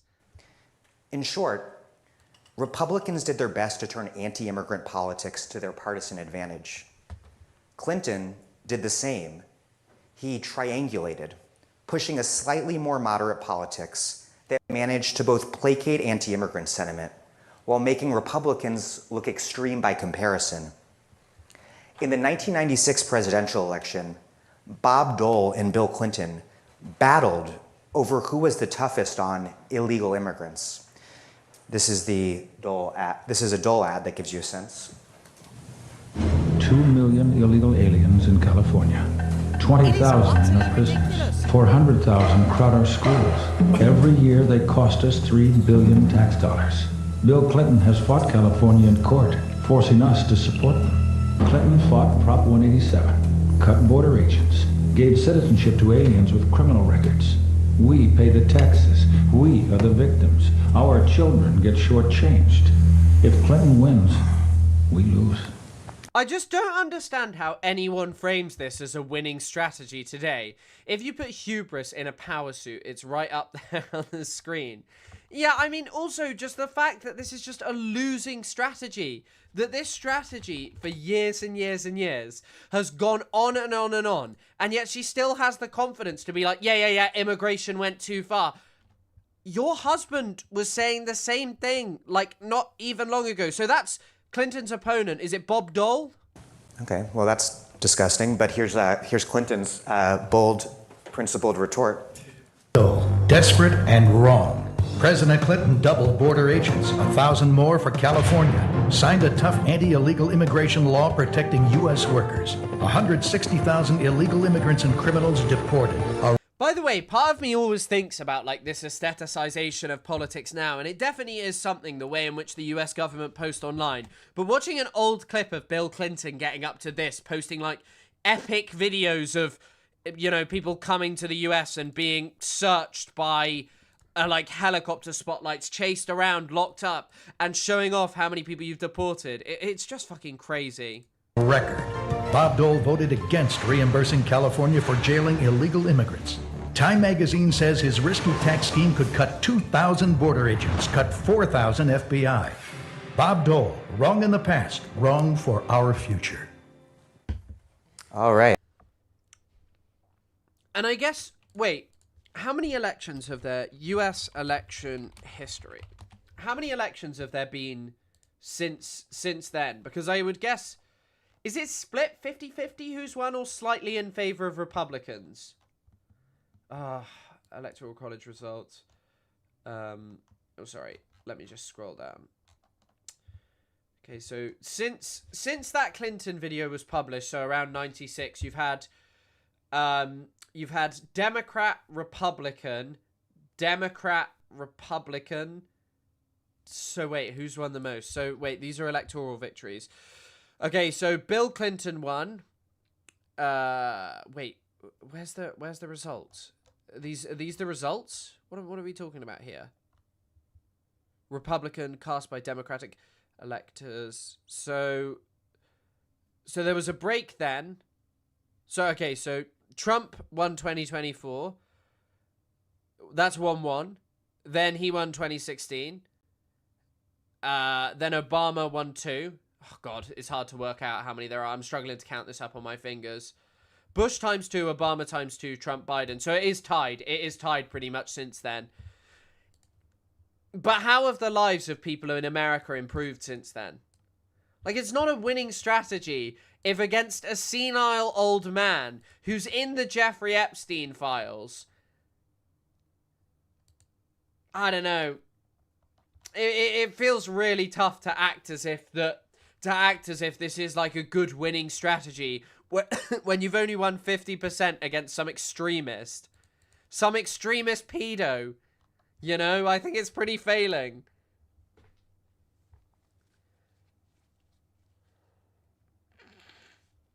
No, I'm struggling to count because of the way in which it's laid out, okay? It's just the way it's laid out. I thought it would just be like, it would show me like, okay, Democrats won this, Republicans won that, but it didn't show me that. It was like, this is the 2 people in it, and it's like, fuck you. But yeah, Hillary Clinton was having a debate, and I just don't think this whole thing of selling yourself as like, I am the most epic and tough on immigration really sells with a young generation. I think we want real left-wing politics, but maybe they're just going to do nothing and they'll just continue doing the same thing of just, we support Israel unequivocally and that's cool and epic and you guys have to love that because that's how the world is and being mean to Israelis is illegal. Wait, where was the video that we were going to pull up? Oh, Hillary Clinton. Talking about that we're talking about in parties in Europe. Hillary Clinton was destroyed. Guys, I'm hearing reports that the Czech PM destroys Hillary Clinton in dramatic Munich face-off. But yeah, I just feel like losing to Trump. I mean, losing to Trump the first time was the most outrageous one. The most outrageous one out of all of them. Because obviously she was set up with everything on her side to win. And she still fucking lost to Donald Trump because of how disappointing of a candidate she was. This is something I don't really like, that every day, every time I hear labeling someone as fascist or Nazist. I mean, let's talk about the plan for the resolution of the Russia-Ukraine war that's offered by those who propose that it be continued. There is no plan. There is no plan for a successful ending of the war on the battlefield. There is going to be no ending of the war on the battlefield. But the moment that President Trump called for negotiations to happen, many voices just tried to put him into the box of being a Putin apologist. By the way, it was that point. By the way, nerd. She won the popular vote. And I'm the most popular. I won the popularity on YouTube, but I'm not the best YouTuber. That didn't make sense. I was trying to think of something, but I know what you mean. But yeah, I mean, she still lost, but I think that but what I'm trying to say is it just matters that she lost. I couldn't think of anything funny to say. Which led to the abuse of the American technological platforms by the American left, kicking off the president of the United States when he was still sitting as president. I don't think it's the fault of the American technology companies that they produced platforms that everyone wanted to debate on. That's really not the issue. That's not the freedom of speech issue that we're talking about. Encourage polarization. That we're talking about in the United States. But it is a problem when political parties in Europe are excluded from participation in debates, and I'm very grateful to the Munich Security Conference for hosting this debate.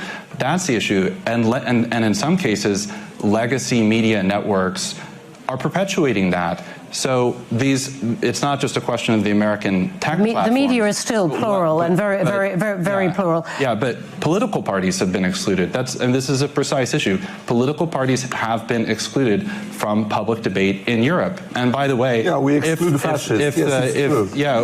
Today. Yeah, I mean, also, the thing is we don't really exclude fascists. Increasingly, fascistic parties keep on coming up and up and up and up. Also, I felt really bad because I felt like as if everyone was going actually to the person in chat, but obviously we were going on about him, the guy who put his finger up. So I hope that didn't offend you. Let me just. Anyway, I just want to stick, broadly to the title that we have. That we have the indulgence of post 10 p.m. I think, but the point, the counter to what you're saying is that peace without principle. Also, by the way, sorry, I just want to talk about something. Claiming that the left got Donald Trump kicked off Twitter is amazing. It's amazing. I'm sure that there were just many people who weren't interested in having Trump on Twitter because he was causing problems for the American government. Twitter wasn't owned by some amazing leftist. Do you really think Jack Dorsey really gave that much of a shit about left-wing politics? He was a fucking billionaire. Or he is a fucking billionaire. I don't know shit about the Czech PM, but he's destroying Hillary Rodham Clinton. First, won't last as peace, but second, betrays the principles on which the West is founded, and therefore isn't worth it. It undermines the West. That would be the resonant counter that Ukrainians and others are putting forward. Let's see what happens rather than trying to box President Trump and the administration into a corner and smearing them as Putin apologists who are about to sell out a country. Well, he did put up a Putin picture in the White House. But I thought you were grateful for the new demands that the American administration has put on Europe. I mean, I think that's something that we're all agreeing has been something. I don't have a Putin picture in my house. For now, that's good. For now, I think, yeah. No, I think. I'm still trying to find people who want to rise to this one. Who is this guy? Who is this guy? Because also, on this stuff of saying, the values upon which Europe was founded, what values? I would love to hear what values Europe was founded upon, because I'd like to hear what the problem the United Nations had to do with agreeing equality amongst human beings. Word Gaza.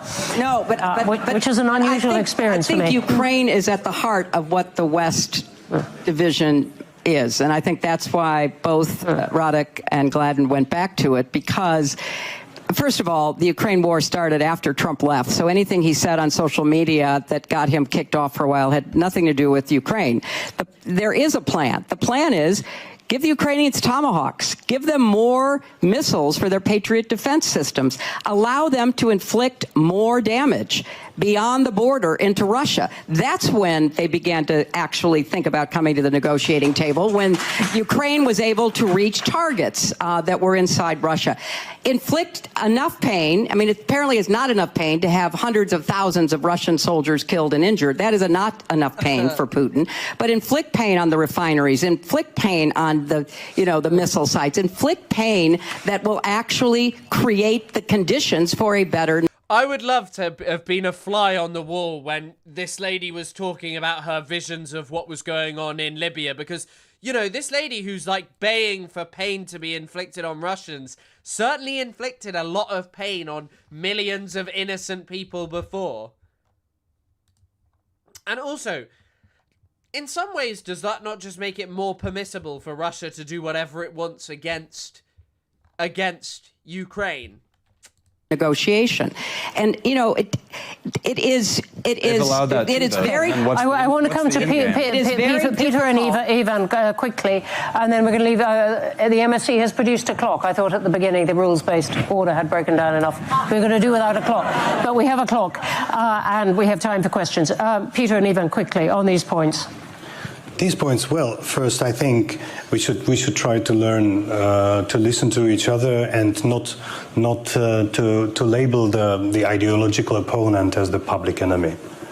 We are here on the West, and let's respect ourselves in the differences we have. So I don't really like such a labeling as fascist. I think it's there are fascists in the world. Well, maybe there are, but including in Europe. I mean, there definitely are in Europe, and unfortunately, most European parties paved the way to them. No one talks about Boris Johnson mucking up peace talks. The fact that Boris Johnson was even given an opportunity to do a peace talk is genuinely beyond me. The guy is a fucking idiot. Genuinely, one of the worst characters around.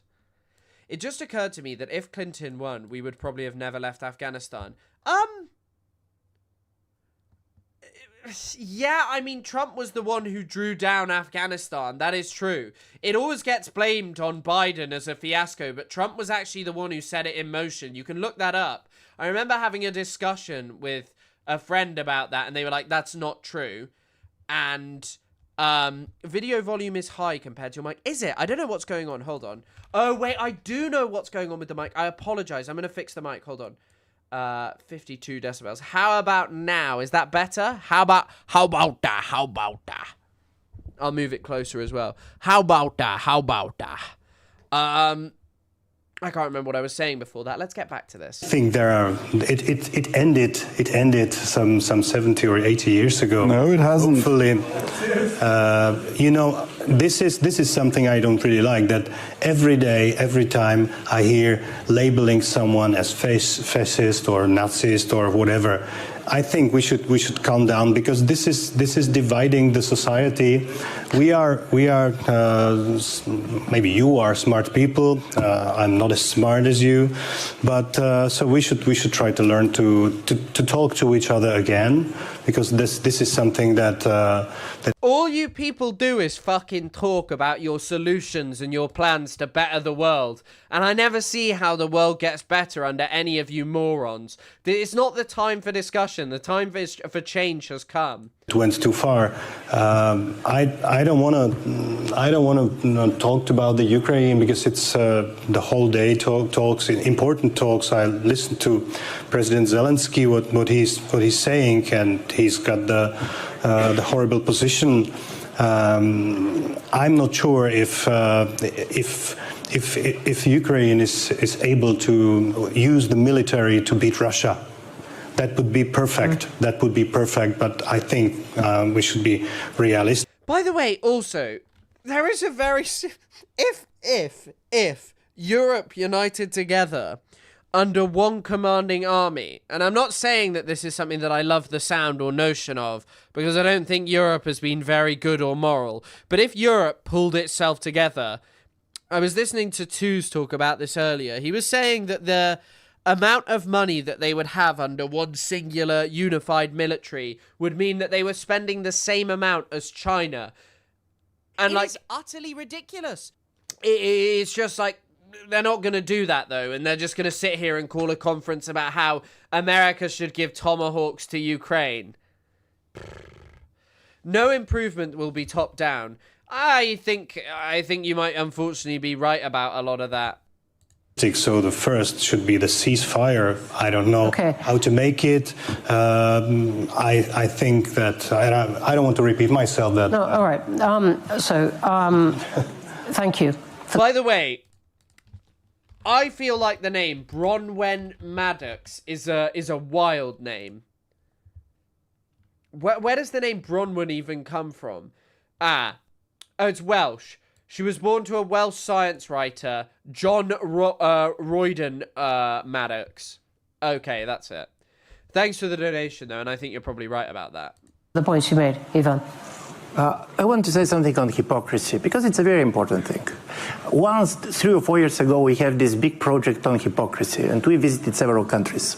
Can you just say who we is? I mean, there was a group of academics, and do you know, if you want to visit a country and to get the meeting at the highest level, put hypocrisy in the title. There is no world leader outside of the West who is not going to meet you, and for good reasons. I'm saying this because, in my view, and this was very clear in Davos, is there are two different versions of liberal hypocrisy.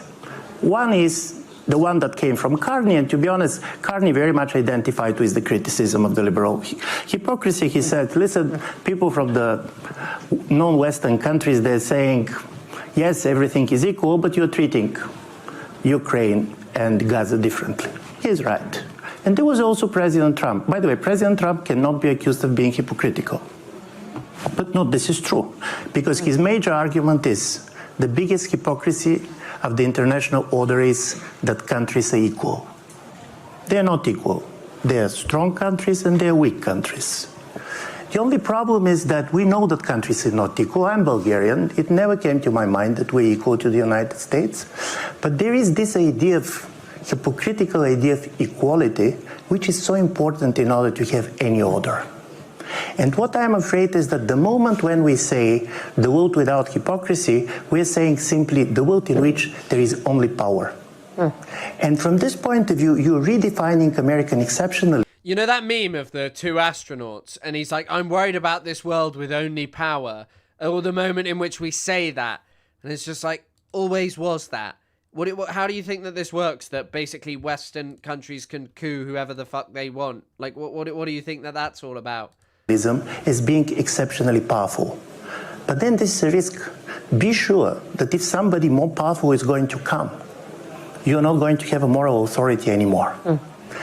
Because in the world in which everything is about power, where is the reasons for the small countries to distinguish between United States and China? Where is to distinguish between this and that? Yeah. And in my view, this is the problem. Okay, that was hypocrisy. The Chatham House panel was a lot less interesting than I thought it was going to be. Sorry, by the way, if any of you were here yesterday, this fucking Jew hunt story in the UK is not going away. They keep fucking talking about it and saying there's a Jew hunt going on in the UK. If you weren't here yesterday, basically, some groups of Palestine activists have been going around and knocking people's doors and saying, don't buy Israeli products.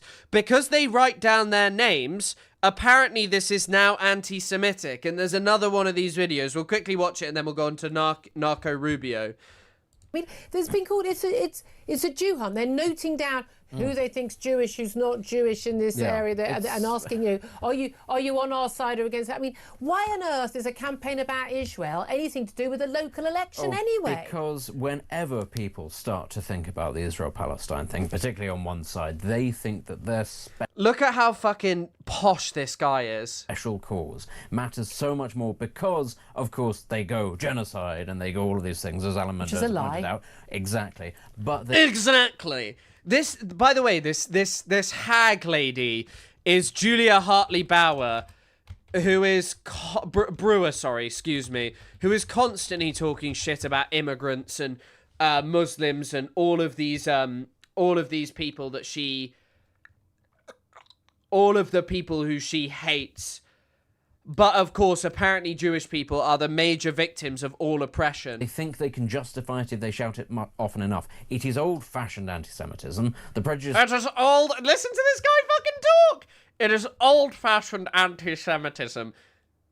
And it is truly old-fashioned anti-Semitism to say that Israel is doing the genocide. This has never gone away. We've never entirely sort of addressed it in this country, but other parts of Europe as well. And we've... Oh, my God. Also...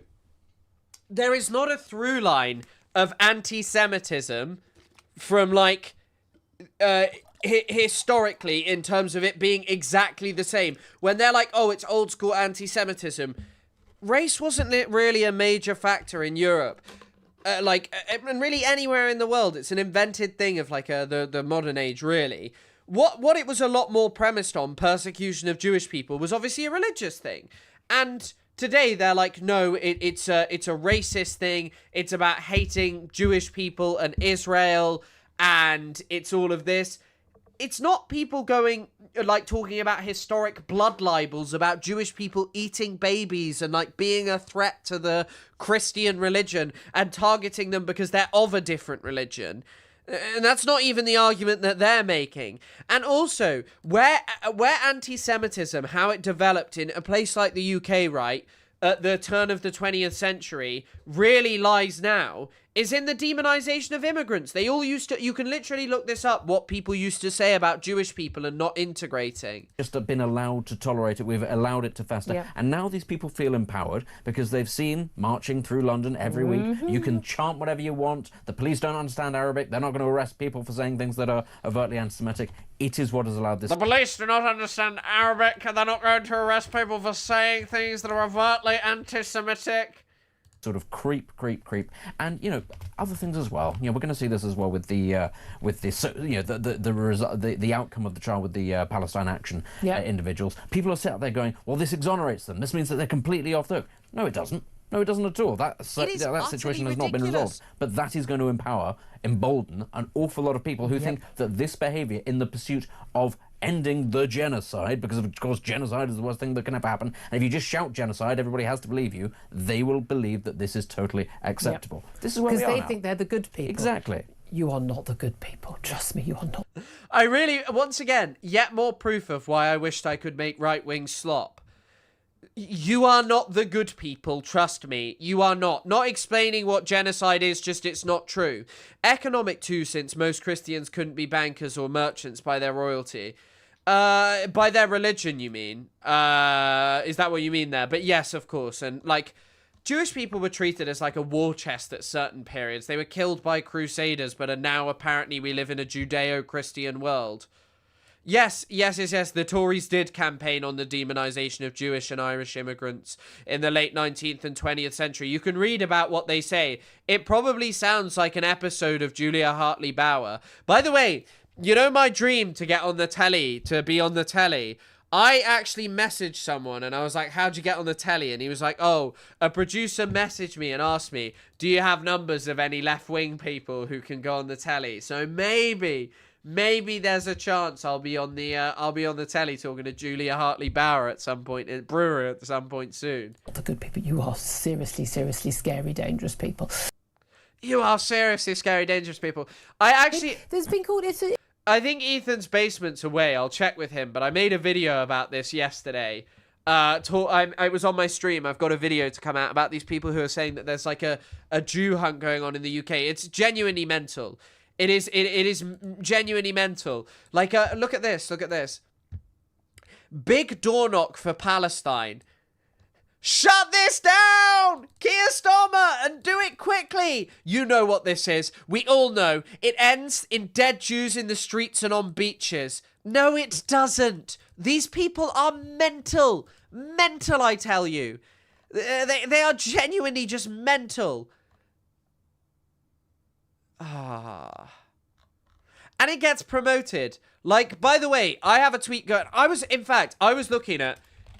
the reason I don't make TikTok videos anymore, and this shit will happen, Noah Sampson's more political videos on YouTube are being manipulated and pushed down. But at least on this platform, like at least when you're streaming, I can pull in an audience and I can grow it and I can change it on the basis of how I'm doing and what's happening in the news, right?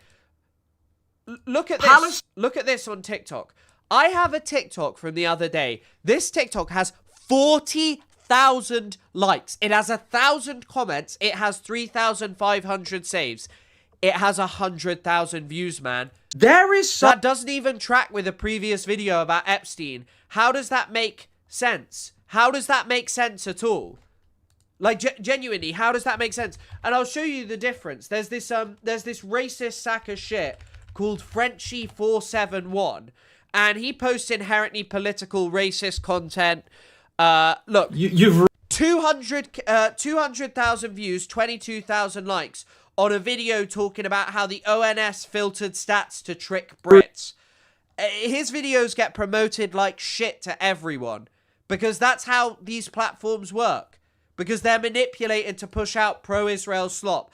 They're manipulated to push out. Like, anti-immigrant sentiment. This lady's insane as well, by the way. They've constantly been doing this crap. Like, here's GB News. This guy is repugnant. He also gets fucking paid trips to go outside Billie Eilish's house in America. Exactly that, yes. Yes, it was me. asking the questions. Just two of us were there. You know, that's the issue, really. I asked the man and he told me. And I think that, you know, he said very clearly, we are finding people that do not agree with us, and then we take a note of their address. So, you know, it's very, very carefully hidden so that we don't know. No. This isn't a TikTok sale problem. What you don't realize is TikTok has been manipulating the algorithm for ages. TikTok in the UK isn't even owned by Larry Ellison, right? It's just this platform is manipulated to shit to prevent content coming out. By the way, there's literally a video here about Epstein and Russia. That video isn't allowed to be British. This video can only be found on my profile. It was stopped from being shown because it featured stuff about how, you know, Jeffrey Epstein's relationship with Israel. It was stopped being shown in the public. Knock again. But where does that information go? Where is it stored? What is it for? And who might it be passed to? That's the issue here. But also, what about the people whose doors they're knocking on? If those people are Jewish or supporters of Jewish people, or not supportive of the cause of these people, what happens, you know? And how do those people feel? By the way, this lady literally interviewed. She went up into the street on people to ask people what would happen if someone says they don't support it, and they're just like, we leave if they ask us to leave. Fear of saying what they think. That's not like passing a protest in the street. That's not like having a leaflet put through your door. That's someone right in front of you. You don't know what they're going to do if you say no. And it's you know, that's taking the terror of having an opposing view to these men right to their faces, and you know, that could be very frightening for some people. And as we saw, and as the other videos would show, they were very quick to violence when confronted, and especially by women. That really worries. Well, let me remind viewers and listeners of how I first came across this on Friday. This is a piece from Sky News. Let's take a look. They split into small groups and head off to nearby streets. We're trying to get people to get as many people as possible to sign up. Oh, so I can't eat hummus? Well, you can eat hummus, but just not Israeli hummus. The group says its aim is to... It's like old guys going around and knocking on the door. It's just insane. It's just insane. Put economic pressure on... Can you actually believe that the anti-immigrant... These people said the other day, they had a guy on their channel who said apparently, that a lady actually, who said apparently around religious holidays in Islam... grooming gangs specifically targeted women around then as like part of their religion. She had someone come on and say that without any kind of confirmation, without anything to that effect on this channel here. But now here they are going, oh my god, they're door knocking and they're going to kill all Jewish people because they're asking people not to buy Israeli products. On Israel. This is a local campaign in Brighton to boycott, divest and sanction against Israel because of the treatment of Palestinians. Gene, that was in my neck of the woods in Brighton and East Sussex. You recorded your piece in Sheffield, correct me if I'm wrong. So this seems to be a nationwide campaign. It's organised. Shall I see if I can, shall I see if before I go to Canada I can go on a door knocking thing? Hold on. Bristol anti-apartheid door knocking. Door knocking. I wish I had the capacity to stream in person and do that. It would be a really interesting thing to do. Yeah. I mean, I don't know where they'll go next, but you know, Sheffield's my city. I saw this was happening late last night, early this morning, and what do? Just sit back and watch them go and terrorise a community and knock on doors and force people to either state their compliance with what these men are saying, or show opposition to it. And so you can just not answer the door, or you can say, hey, sorry, I don't want to talk about this, or ask them to leave. We just said, no, we're going to go down, we're going to ask them what they're doing, we're going to... This lady is a harasser of trans people. This lady is someone who spends her time speaking out against trans people and all of this stuff. It's fucking insane. She literally writes op-eds for like an anti-trans newspaper. Jean Hatchett, that's her name. She writes 12056. UK protest collective raising awareness for the various injustices imposed for women posed by men pretending to be women. Okay, bro, transphobe sack of shit on the racist, transphobic, bigoted news channel to tell you all about how Jewish people are the biggest victims in the world. Like, I'm sorry, this is just this is unwell. These people are not well. Asked them why they're collecting this information. There were only two of us, and you know they were really, really horrible people who. By the way, in all of the videos, they gave them really, like, nice and acceptable answers. There are people who are, like, round the UK putting up flags, and they're like, if you don't like it, go away, fuck off. And they're constantly being horrible, and GB News valorizes them. Of course it does. They valorize, by the way. GB News interviewed this lady called Miss UK Kent. Hold on. And Miss UK Kent was running a group chat where people were talking about killing immigrants to the UK. And GB News interviewed her, but unfortunately the internet is not working. Twitter's not working. It's down again, I think. Very quickly became violent. Not to patronise you, June, because you know I'm sure you can look after yourself, but it must be very intimidating. Two ladies going down to confront random blokes in the street. I mean, how did you feel doing that? Well, I was in Birmingham when I went to show the support for the Jews when they were told not to be in the streets of Birmingham. So I've been in that situation before where we've been marched by police, you know, very slowly for our own safety. So, yeah, frightened. However, what do? Do you sit at home and do nothing, or do you go down and say, actually, no, this is not okay, on behalf of the people who will be terrorised? And I'm not one for sitting at home. So, you know, we did what we knew we had to do, and those men did what I expected them to do, which was react very, very badly to a very slight challenge. Well, we've got one more clip to show you, Eugene, and the viewers. This was comedian, former Little Britain star Matt Lucas, getting accosted by a Palestine protester on the Underground in London. Matt Lucas, by the way, just for clarity, he's Jewish. Let's take a look at this.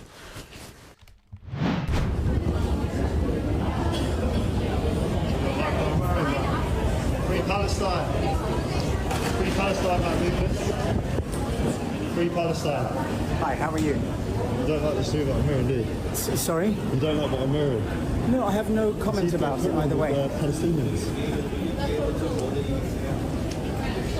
You've got a problem with Palestinians, man. No. By the way, I think going and filming random celebrities, especially Jewish ones, is a terrible thing to be getting up to, and I don't know why this guy is doing it. Matt Lucas apparently signed some letter that says no hostage left behind, openly thanking Joe Biden. That's about the only thing he's done. But, I mean, he's also someone who's pretty racist, and he had a long-standing career and involvement with David Walliams, who was a creep, and I think a lot of people knew about it. And Matt Lucas, you know, mocked people in his comedy shows, but yeah, what can you say? You can't do that. You can't grab my stuff. So, Gene, I'm not sure if you saw our previous debate with Michael Crick, the journalist there, who was talking about, you didn't see it, basically President Trump is stripping visas from students in the US who are sort of, you know, very vehemently anti-America. Vehemently. Calling for globalised the Intifada and so on. Do you think that's warranted in light of what's happening to Jews all across the world? Bondi Beach, Manchester, the second Manchester plot that's been foiled, the fact that people are going door to door. Is the world unsafer now than it ever was before for Jews? Obviously, I don't like to comment on US politics too much because I'm very, you know, concerned about British politics. But, you know, this should not be happening anywhere, that people are calling for the extermination of Jews, and that's what this is. Whether you're knocking on a door or you're standing in the streets shouting "Globalise the Intifada," the government of that country, whichever country it is, should be doing what they need to do. This is just mental. This is just deranged. To make Jewish people safe. And yeah, using the term "ever was" is really quite something. But of course, these people aren't serious. If we were around in the 1940s, both of them would have found excuses for the Germans. They would have. They would have. Because Jewish people were racialized then as a problem in Europe. They would find excuses for it. That's where their politics, the history and the and the logic of their politics lies. Not ours, not people who actually care about, you know, human beings not being mass exterminated, because human beings are being mass exterminated right now, and people like this find reasons to justify it, you know? No one that I know, no Jewish person that I know, is knocking on anybody's door and saying, do you agree with me? And if you don't, I'm going to keep a record of you. That is literally what the government is doing at the behest of Israel. That is literally what the government does. They don't even knock at your door. They just keep notes on you. They use surveillance systems on you if you do not support the Israeli government in the correct way. If you challenge, you know, the British government on human rights, they've surveilled and arrested journalists. But because because you hate trans people and you actively write hateful drivel about them, I'm sure you are allowed to do that because our government allows you to, and yet you think you're some kind of fucking resistance. And then you don't know when I'm coming back. That's really what we're saying here, that when these records are being drawn up. So, you know, the US will deal with that in the way they wish to deal with that, and I'm not gonna comment or interfere or you know, criticize that. Here, we need to be stronger because we have had people killed in the street. In Australia, they've had people, you know, murdered on the beach. And this is what creates that environment. And you being on the television and lying is actually what leads to the killings of Palestinians. You are literally on a news channel that has advocated for it. By the way, there's one happening in Bristol this Sunday. We have reported this planned action to Avon and Somerset Police, including the details of those organising it.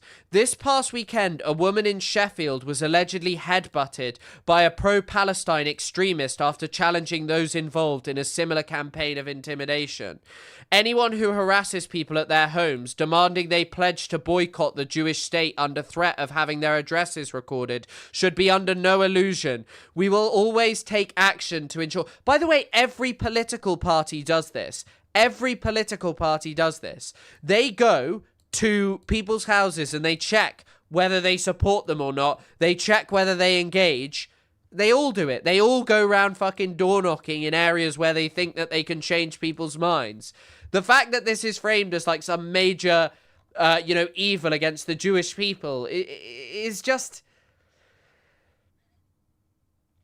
It is just a level of victimhood that is only capable of from people who are not victims, but are rather the perpetrators of a genocide against the Palestinian people. You know, that's what these people want. They want to support and see genocide happen against Palestinians. Critical solidarity with the people of I assume this is a PSC Bristol. Critical solidarity. Go out and do amazing work. Do people in the UK not have no soliciting signs? Some people do, but it's a pogrom. Indeed, yes, it's a pogrom to do this. Jehovah's Witnesses do this, dude. So many people do this. This is just entirely the panicked mind of people who see extermination of Palestinians and want to find every way that they can to, you know, prevent any accountability happening. This is literally... By the way, this isn't some random organization posting this. Probably, most likely, a non-Jewish woman was headbutted, and I can't even pull that up. And by the way, the guy headbutting her was dark woke and awesome, but he headbutted her camera as well, and she seemingly wasn't hurt at all. But how would that be anti-Semitism? Why? Why would this be anti-Semitic? What about this? Because even in their post, campaign against anti-Semitism is not really clear how in any way this is anti-Semitic. It's just not. They're not clear at all. They just say it is. And we're meant to believe it because what? The campaign against anti-Semitism said it? I'm sorry, I won't be tricked so easily by an organization whose goals do not revolve around ending anti-Semitism or anything to that effect, but rather aim at demonizing support for Palestine. I'm not going to be tricked by that. No, bro. It is utterly ridiculous. But also, by the way, you've posted, Thomas, about Girl Scouts selling cookies. The only thing is by the logic of these people, if they were cookies that were made in like an unkosher way and a Jewish person said no because I'm not kosher, that would be apparently anti-Semitic. Sorry, no, because they're not kosher. They would say that would be noted down as an anti-Semitic moment. Like it would be an anti-Semitic moment because, you know, they took a list of where a Jewish person lived to come back later. Maybe it really requires so much to reach this point, and it's also because largely they lie and lie and lie. They lie and lie and lie about this. By the way, the police are not going to investigate this. Ben Bloch has told us so. By the way, this guy is intriguing. But thanks for the donation. Majority of Jehovah's Witnesses can get into heaven as there are only 1,400... What? Sorry? Is that true that only 144,000 Jehovah's Witnesses can get into heaven? Police will not investigate activists going door to door asking people to stop. Where did the police say this? Police said they will not open an investigation. Brighton MP says it shouldn't be happening. It's so funny as well that, like, you have all of these MPs who are just like, we need to change the law to stop people doing anything. This is a good campaign. It's moral, and that's why they're upset about it. Where is the police statement? Who chairs Labour's Friends of Israel, Mark Seawards, has told us that apparently this is dangerous, divisive, and intimidatory. Did I say that right? Intimidatory. Yeah. I'm sorry. Being the fucking chair of Labour Friends of Israel is way more intimidatory, than anything to do with, you know, fucking going onto people's doors. You are the chair of an organisation that pledges fealty no matter what to a foreign state committing war crimes. Your own cabinet ministers say that Israel has committed war crimes, and yet apparently we have to deal with, you know, just this uncritical support for Israel. And that's a normal thing. Publicly condemning these tactics and urging organisers to immediately call off this nefarious campaign. By the way, also, this is just indicative of how stupid the pro-Israel movement actually is. Because the play here is to not talk about these. You are only giving way more attention to campaigns that probably prior to this haven't been that significant. But now, I'm out here calling for critical support and solidarity towards these campaigns. They are not in any way divisive. They are not in any way anti-Semitic. They are not in any way a threat to Jewish people. It is all a lie made up by people on the internet who want to do all that they can to undermine Palestinians. They told Lisa Holland that they were not anti-Semitic but anti-Zionist. This is Seymour, the campaigner. He's great. I just want to see what the police are saying.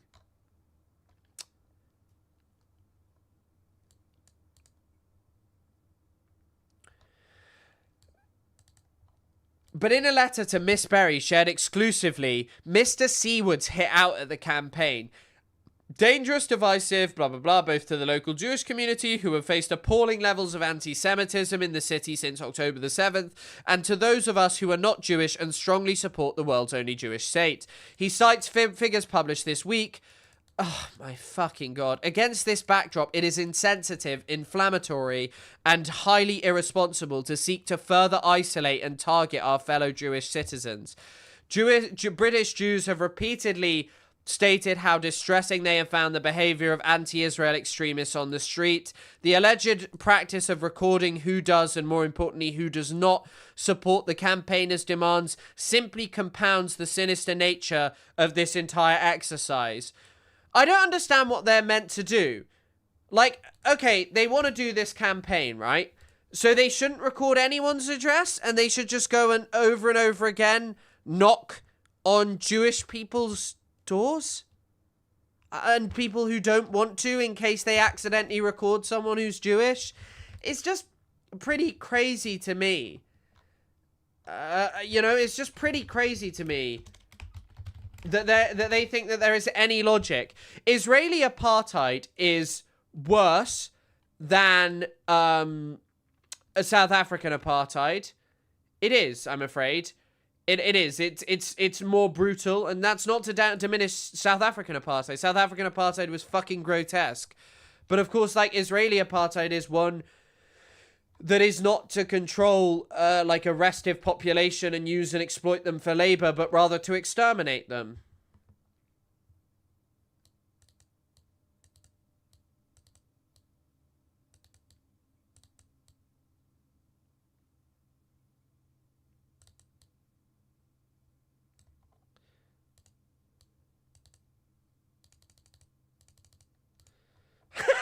Look at this Reddit comment.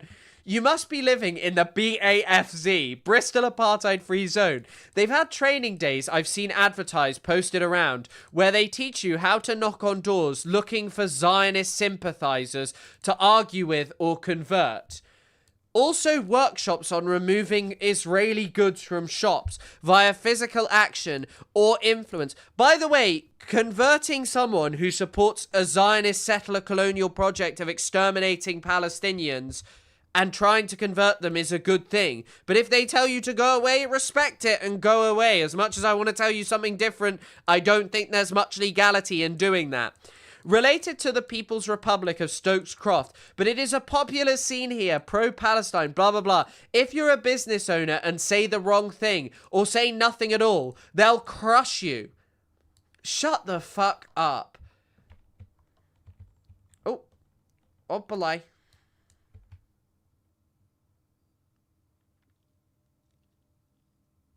God, that shows you how much of a fucking... That's... very French Canadian.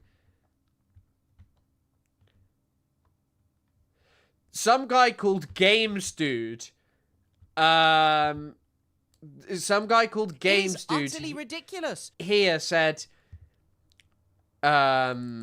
Bristol completely lost my business because of this shit. It's a politics city, not worth going recreationally anymore. Oh, shut up. As a contrast, check out Adam Friedland. Yeah, we've seen that video, but I know what you mean. It's fucking insane. Like, it's fucking insane that Chris Cuomo thinks he has the fucking right to talk to Adam Friedland like that. When Adam Friedland is one of the greatest warriors for Palestine. He defeated the evil destiny in a debate. And thank you for the donation, by the way, Thomas. Thank you for all of your support. I don't know. I think setting up apartheid-free zones and trying to teach people who may not understand Palestine and may be sympathetic towards the Zionist project is something that is good. I think we should be trying to convert people, and I think that should be people who should do that kind of stuff. And I think going around and creating apartheid-free zones is something that I like the sounds of. Well done to my comrades out in Bristol. Yeah, it's a politics city. What? Yeah. What on earth is what is an apolitical city? The apolitical city of London or Sheffield or wherever. By the way, is anyone else's X the Everything app down, or is that just me? Also, I hate it when my phone becomes low battery. All of a sudden, I can't use it because I wanted to talk about Randy Fine. It's okay, though. We can talk about Narco Rubio. Oh, shit. I forgot to record that segment. We got one from it yesterday, so who cares? If you support the evil Hitlerian state, or don't oppose it even, customers will stop being your customers. I can't believe they're deploying their democratic rights. Exactly. Fuck, it's their democratic rights to not support the Zionist project. Set up apartheid-free zones. By the way, Omar Barghouti... Apartheid-free zones can... Omar Barghouti is talking about this. Campaign, as part of the BDS movement, seeks to foster the creation of progressive intersectional spaces worldwide that are free of Israel's genocide, apartheid, and settler colonialism. We see the AFZ campaign as a journey to be embarked on by grassroots communities, unions, businesses, organizations wishing to end complicity in apartheid and build spaces that aspire to be ultimately free of all forms of oppression. Ireland remains complicit in enabling Israel's ongoing, albeit less visible genocide, as well as its decades-old regime of military occupation and apartheid. Ending complicity through the non-violent and exceptionally effective BDS tools, including apartheid-free zones, is therefore a profound moral duty. Palestinians are counting on the great people of Ireland to end the complicity of their state, corporations and institutions in Israel's crimes. We know you won't let us down. An apolitical city is a politician's wet dream. You can fit so much propaganda in this bad boy. I saw Terratro's response as well. I mean, you know what? Actually, I think most people profit off, or most politicians profit off. But even then, you know, just calling something entirely an apolitical city is just really crazy to me, because it's like, I don't really know what to say, because there are just going to be certain areas of any city that are political. A city is, of course, political. It looks like the internet might be back on. I don't know. The internet, the Wi-Fi. Thanks for the £5, by the way, Sarah. Thanks for supporting the channel. There's a site called It's Down For Me. You can go check it. Oh, okay. Thank you. It's down for me. Oh, it's down or just me. Okay.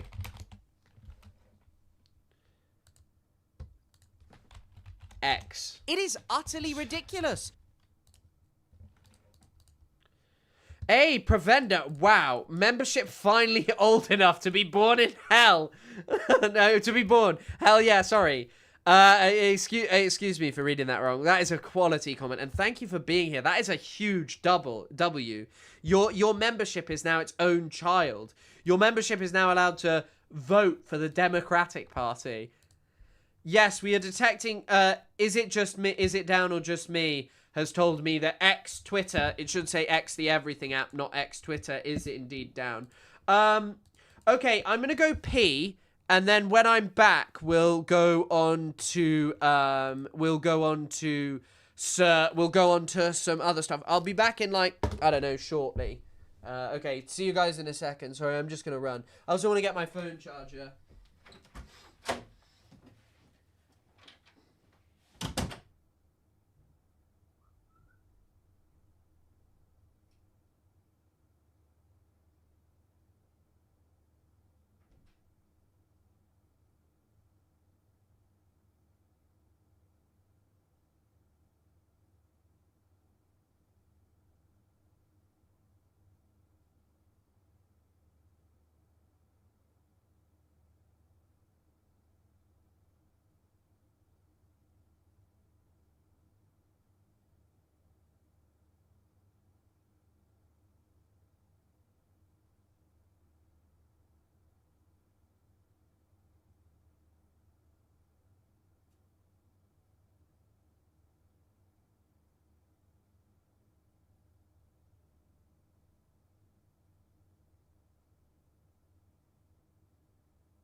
I am back.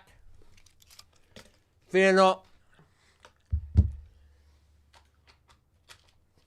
I gotta get my phone in. Right. Okay, let's get to Narco Rubio, Lil Narco. Where's Thatcher buried? It's a place called Hell. Heard of it? Quite warm, I've heard. So, you know.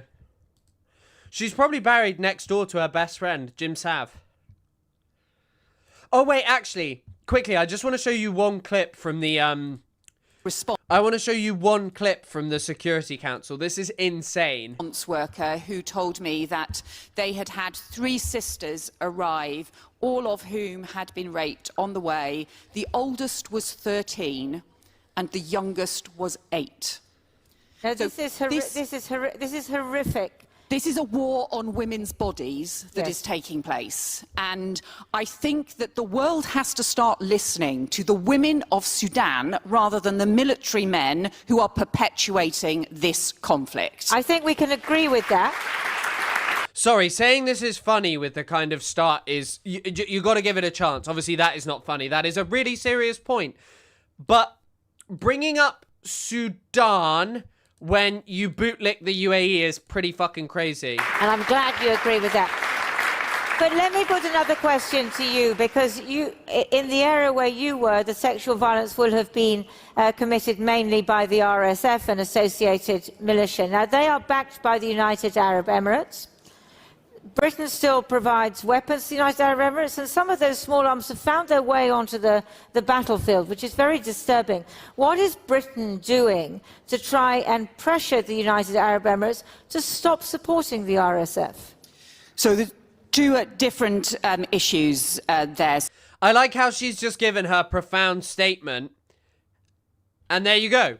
There you go. Just like she gives her profound statement and it's like, oh, these are actually separate issues. Bro, you just told us, yeah, it's Yvette Cooper. You just told us how serious Sudan is, how we should listen to their voices. You are literally in power. Fucking do something. Don't sit there and moralize to all of us. So let me just briefly deal with the issues around arms flows and the UK controls, because we have very substantial controls. We ensure, in fact, when there were any allegations made, I insisted that all the licences were reviewed, and 2,000 licences were reviewed to ensure that there was no leakage, to ensure that there was nothing that any of those licences was reaching Sudan, and to make sure that the allegations that had been made were unfounded. But if there are any further allegations, we would take the same approach and to review extensively to ensure that that must not happen. But come to the wider issue, because we have seen, obviously, the most horrendous atrocities reported around El Fasher as a result of the RSF attacks on El Fasher. And we are due, as a result of some of the work the UK and other countries have done, we are due to get the report back for the UN fact-finding mission. By the way, like, I stop it. Stop this happening. It is a known quantity that without the UAE, nothing would be happening in Sudan. Well, obviously things would be happening, but and now it's in a situation where we don't actually know. But for so long, the only thing that has kept the RSF alive is UAE backing. And without it, they would be gone. And being rid of them is objectively a good thing. Into what has happened in El Fasher to the UN before the end of February, because it is right that we hold people to account for those horrendous atrocities. We have also seen extremely disturbing... The president of the UAE died. What? Reports, including around sexual violence, including, as Mossad said, around the use of chemical weapons. And we have had from both sides as well, and some of the SAF issues we have seen with the restrictions on humanitarian aid. And this is a time where Sudan is facing the reports of around 8 million people facing famine. That is the equivalent of the entire population of London, of our capital. Oh, there is actually... Oh, wow, these are all looking like, they're Turkish news, but what the fuck? So, MBZ, there's a lot of Turkish news reporting on this. Apparently, the leader of the UAE might actually... Why did the UAE back RSF? But basically, the UAE back RSF because the RSF were... The RSF were very interested in their ideas. The RSF were like, okay, yeah, we'll do the Abraham Accord stuff. They don't have as much, like, institutional backing in Sudan. They don't have as much institutional power. And very importantly, the SAF, who is opposed by... the SAF, who is opposed by the RSF, have too much backing from Muslim Brotherhood institutions, and the UAE doesn't like that. But it is about power. It's about expanding. Gold really isn't actually that big a factor for the UAE. The UAE uses gold to finance weaponry that it then gives to them. It's like a cyclical thing. So the UAE gets gold to pay for weaponry that's then sent out to the RSF. But Thatcher is probably running for office on a no free heating platform. Thanks, Elephant Fish. Thanks for the 50 NOK. City, if you come to London, that could be everything. But what I'm asking you about very specifically, and then I'm going to come on to you as well, is about leverage. Again, what leverage does Britain have on the UAE? Because the UAE is supporting the RSF. I know they deny it, but there is plenty of evidence. And it seems to me that Britain has a very close relationship with the UAE. So what I'm asking is, what are you doing to pressure them? So we raise all of these issues with the UAE, with Saudi, with Egypt, all of the members of the Quad Who is the guy next to her? Are working with Mossad and continue to do so. And we also believe that this needs to be wider than the Quad. So I've raised this with the African Union, with all of the neighbouring states, with foreign ministers from all of the neighbouring states of Sudan. Oh, it's Mossad Boulos. Oh, he's married to a Trump, isn't he? And our assessment is there's probably more than a dozen countries who are in some way involved in arms flows, maybe through funding, maybe through manufacture. Sorry, he's the father of Michael Boulos, who's married to Trump. This is Yvette Cooper, who is the UK Foreign Secretary now, if I'm correct. And Masoud Boulos is the US ambassador to Lebanon. He's like the father-in-law in Trump's girlfriend. Ridiculous. 3 books that are your personal favourite on Palestine. I really do think Arish Sabak-Khouri's book is really, really good. Arish Sabak-Khouri's book, Colonizing Palestine. I think I really enjoyed Neoliberal Apartheid. And Mamdani's dad's book has a really good set. I think it only touches on Palestine, but Palestine specific. Preventing Palestine, probably by Seth Anziska. Maybe through transit, maybe through training, in different ways. And like you, I am concerned of evidence that some of those arms flows may be escalating rather than reducing. Do you know why? One of the things that I push back on in my dissertation is this thing about proxies. Do you notice how quick someone like Yvette Cooper would be to claim Iran has all these evil proxies? One of your allies has a heinous proxy in Gaza.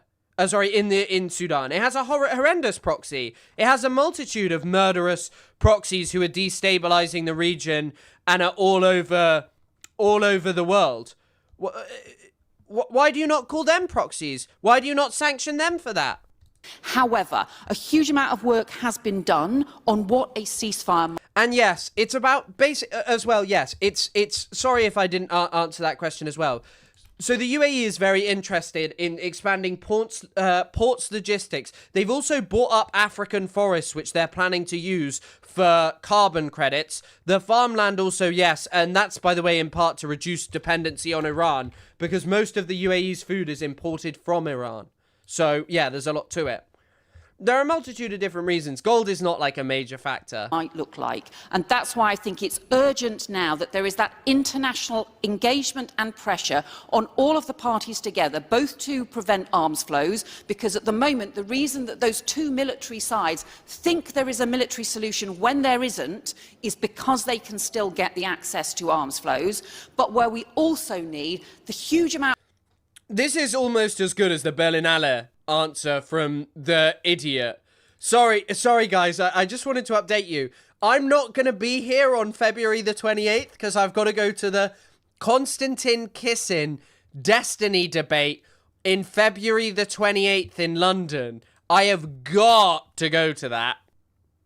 But no, the way in which she feels that she can just talk about this and be like, ugh, God, I really hate all of the violence going on, and we should pressure the weapons flows.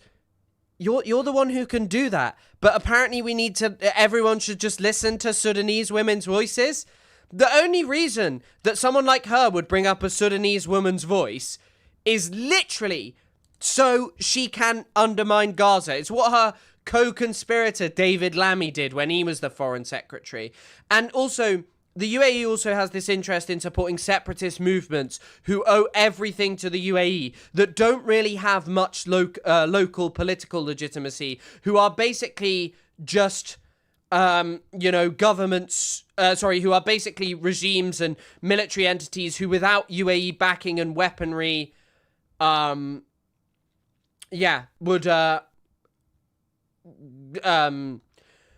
who are basically unable to exist without the UAE. Out of pressure, I think we need the same kind of energy and focus and spotlight on Sudan that we had on Gaza through the summer and in the build-up to the ceasefire in... You can literally stop that. You can stop that. You can stop that. Challenged my Labour MP when they kept doing the same thing when I criticised their stance on Palestine. Yeah, 100%.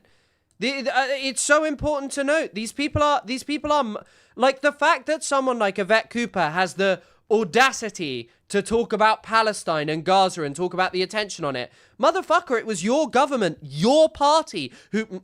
This is the problem with Jeremy Corbyn's party. But your party who didn't want that to happen, who has done everything in their power to undermine people actually supporting the Palestinian cause. Also, by the way, someone pointed out, and I will show you this.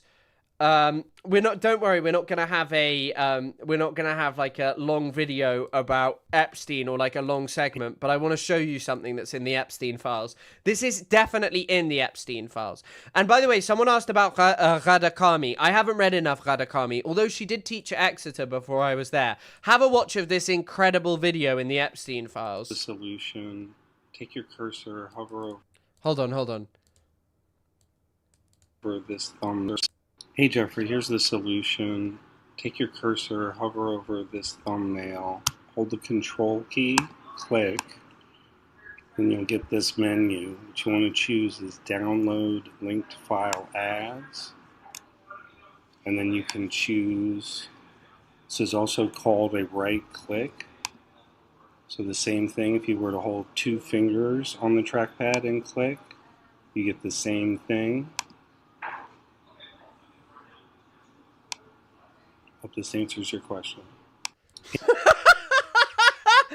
It sounds like he's called someone. That guy has like an official-ish voice. He's probably contacted Microsoft and he's like, can you fix it for me? But yeah, I mean, incredible things are still happening with the Epstein files. He's just an incredibly stupid individual. This is Epstein asking for tech advice into how you right-click on a file. Also, has anyone else noticed, or is this just me? The viewers have just been going up and down and up and down and up and down, like for the last few minutes. I don't know what is going on there. It was like up at 400. Also, can we watch this video of John Fetterman? I'm sorry to video skip around, but we're just going to do a little bit of light relief. Maybe we'll start doing this way. It sounds like he's trying to use a Mac, actually. Bro, to be fair, I've had to search how to right-click on a Mac. But you guys have learnt now.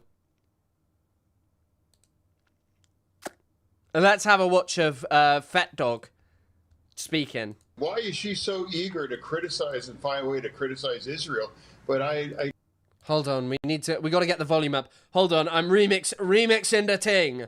Turning up that volume. I don't really recall them saying, why is she so eager to criticize and find a way to criticize Israel? But I don't really recall them saying anything, as Iran was executing thousands and thousands of their protesters for that. Now, there was never any genocide in Gaza, absolutely. And there shouldn't ever be any conditions for aid for Israel because they were in an existential war. That's part of the problem with the very anti-Israel part of my party. So call that what it is. Why wouldn't you can't just stand? And why would you align yourself for raging anti-Semitites and very... By the way, John Fetterman has completely lost it. If John Fetterman had not become like just an ultra pro-Israel conservative, you know social media would just be flooded over and over again with things about like the Democrats are covering up his major health issues. But because he's now like this pro-Israel ogre. Pro-Hamas people like Hassan Piker. And now, why can't you just call it what it is? You know, there's a rot in my party standing with pro-Hamas people like that, whether it's even in the New York Times. They're fascinated with him. They're fascinated with him in the New York Times. Hassan Piker, who is not fascinated with Hassan Piker? Hello, Tony Soprano lover. Good to see you in chat. So, I mean, where we are and call this is and stand with Israel, that's our special ally, and there was never a genocide. And when there is a genocide where you're executing tens of thousands of people in Iran, why not and call that out? Why? Also, by the way, I love how for years we were told that there are just buzzwords and like people use the term genocide willy-nilly. There is no justification for using the term genocide when it comes to Iran. John Fetterman, explain why you use the term genocide challenge. Too. Amazing from Fetterman. Robert Duvall just died. Oh no! Oh no! Robert Duvall died. Oh! What? I'm hearing this just now. Robert Duvall was a goated actor. Fuck, that's... Oh, he was 95. Okay, that's not... I knew he was old. I didn't know he was that old. That is a shame. Oh, I'm sad about that. No. This fucking Tectone lookalike pulling the Hassan ripcord. Yeah, it's all there is to do. It's an attention-catching buzzword. Yeah. Most people can enunciate why it's a genocide. He doesn't even know what the word genocide means. He just knows that when Israel does it, because they're special friends, you have to do it. That is really sad, though. Robert Duvall died. Reminds me I need to watch Godfather Part 2. I'm sure that I cannot wait for that. I've seen Part 1. He's in a lot of good films. I mean, I think there's problems with it, and I do agree with the problems in it. He's in A Few Good Men. Is he in A Few Good Men, actually?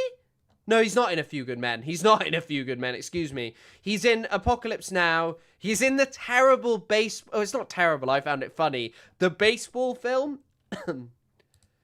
A Few Good Men. Why did I think he was in that? But he's in that... What's the baseball film with Robert Redford in? Lonesome Drive. Maybe I will check that out. I just saw it recommended. I'm trying to think of what else I saw him in recently. There was something where I was like pointing him out to my girlfriend, like, look, that's Robert Duvall. He's really good in Apocalypse Now.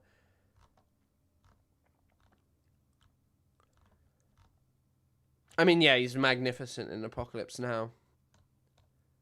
What? I love the smell of napalm in the morning. Ah, that's sad. Rip to a real one.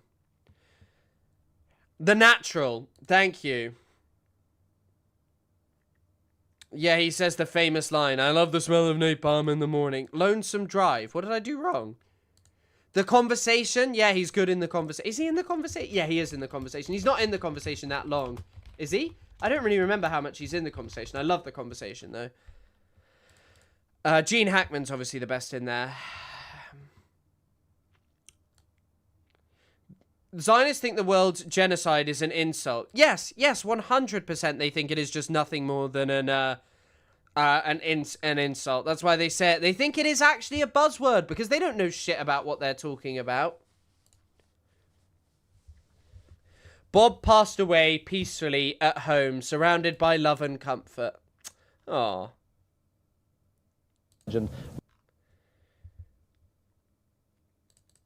Sad. His most famous scene in Apocalypse Now, by the way, is kind of problematic. Not because of his delivery and not because I don't think there's a message in the film, like a message that could be anti-colonial, but because the guy who wrote the line was like, Yeah, it should be basically, the line should be appreciated to juice the tip of the Imperial spear. Oh, that is sad, though. Rip to a real one. Rip to a guy. Rip to one of the guys. What did I do wrong, though? What did I do that means I should go to prison, MK? I love the conversation. Who said that they didn't like the conversation? The conversation was so boring. Oh, yeah. Tend to be loved by fascists. Yeah, 100%. The guy who wrote it, which I think, like, Apocalypse Now, and I'm not sure even if it was meant this way, and I think it's problematic in the sense of depicting war just kind of looks epic, and there's so many things to do with how the film was made and stuff, but I think, personally, what I have to say about it is I think there's a message in it that is like any American thing, even any American invasion of anywhere, even when they pretend to moralize, is ultimately disgusting and is all the same as just someone who is ultimately like a murderer, a mass murderer. But you know who I want to see a film from? Neil Patrick Harris, because he told me we live in an algorithmic world. Right, where's my Rubio slop? And I know it ain't gonna last.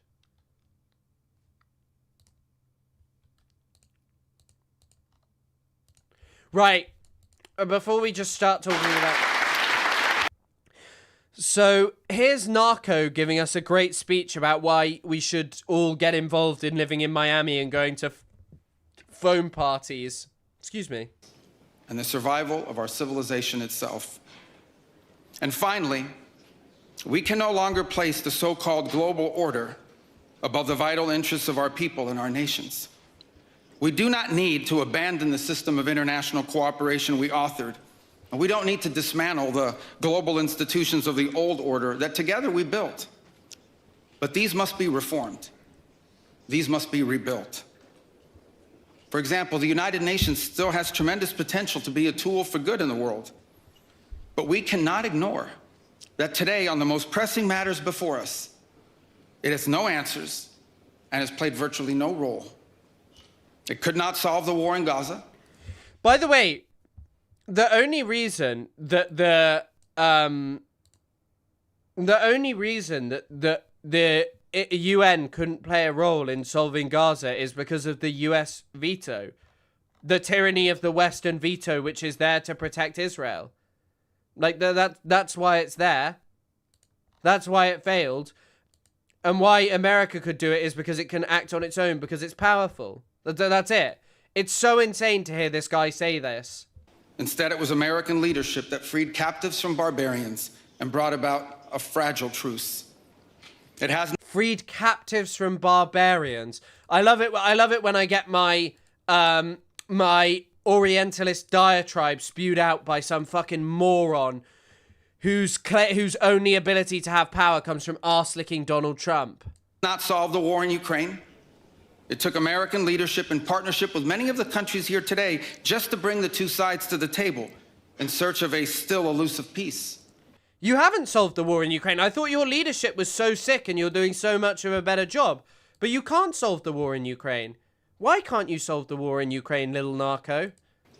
It was powerless to constrain the nuclear program of radical Shia clerics in Tehran. That required 14 bombs dropped with precision from American B-2 bombers.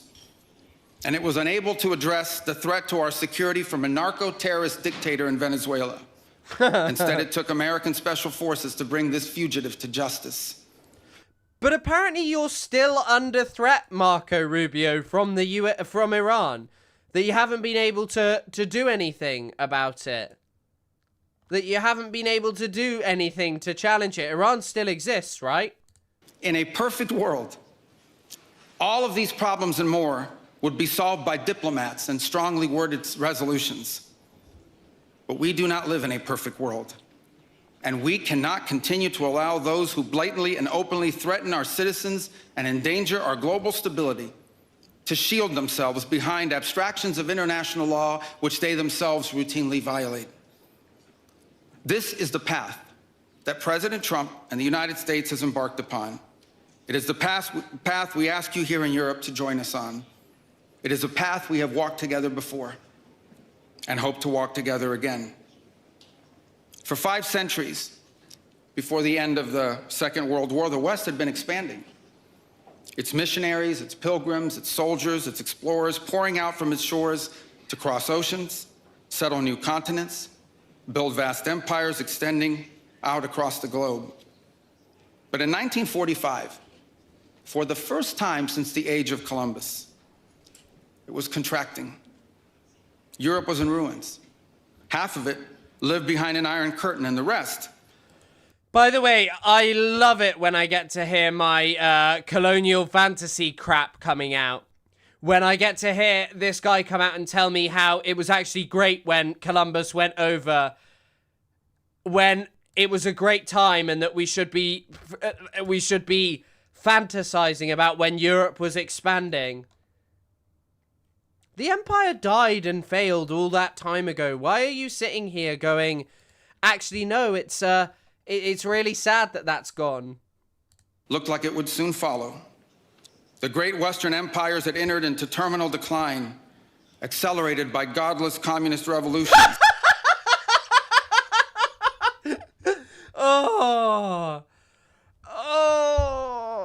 Godless communist revolutions.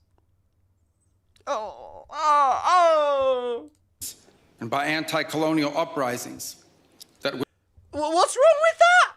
What is wrong with an anti-colonial uprising? Shirking off you having power over other countries. Can't wait to hear about why it's actually wrong, Marco. Would transform the world and drape the red hammer and sickle across vast swaths of the map in the years to come. Against that backdrop, then, as now, many came to believe that the West's age of dominance had come to an end, and that our future was destined to be a faint and feeble echo of our past. But together, our predecessors recognized that decline was a choice, and it was a choice they refused to make. This is what we did together once before, and this is what President Trump and the United States want to do again now, together with you. And this is why we do not want our allies to be weak, because that makes us weaker. We want allies who can defend themselves so that no adversary will ever be tempted to test our... Yeah, right. Like, I think that's one of the things. So much contempt for anti-colonial uprisings. The world should be our states. Why do you think he's calling Palestinians barbarians? Like, why? Why do you think he says that, you know? Because this guy genuinely believes anyone who won't live under the yoke of Western imperialism somehow... Anyone who won't live under it is somehow a barbarian. That's what this guy wants and believes in. Collective strength. This is why we do not want our allies to be shackled by guilt and shame. We want allies who are proud of their culture and of their heritage, who understand that we are heirs to the same great and noble civilization, and who together with us are willing and able to defend it. And this is why...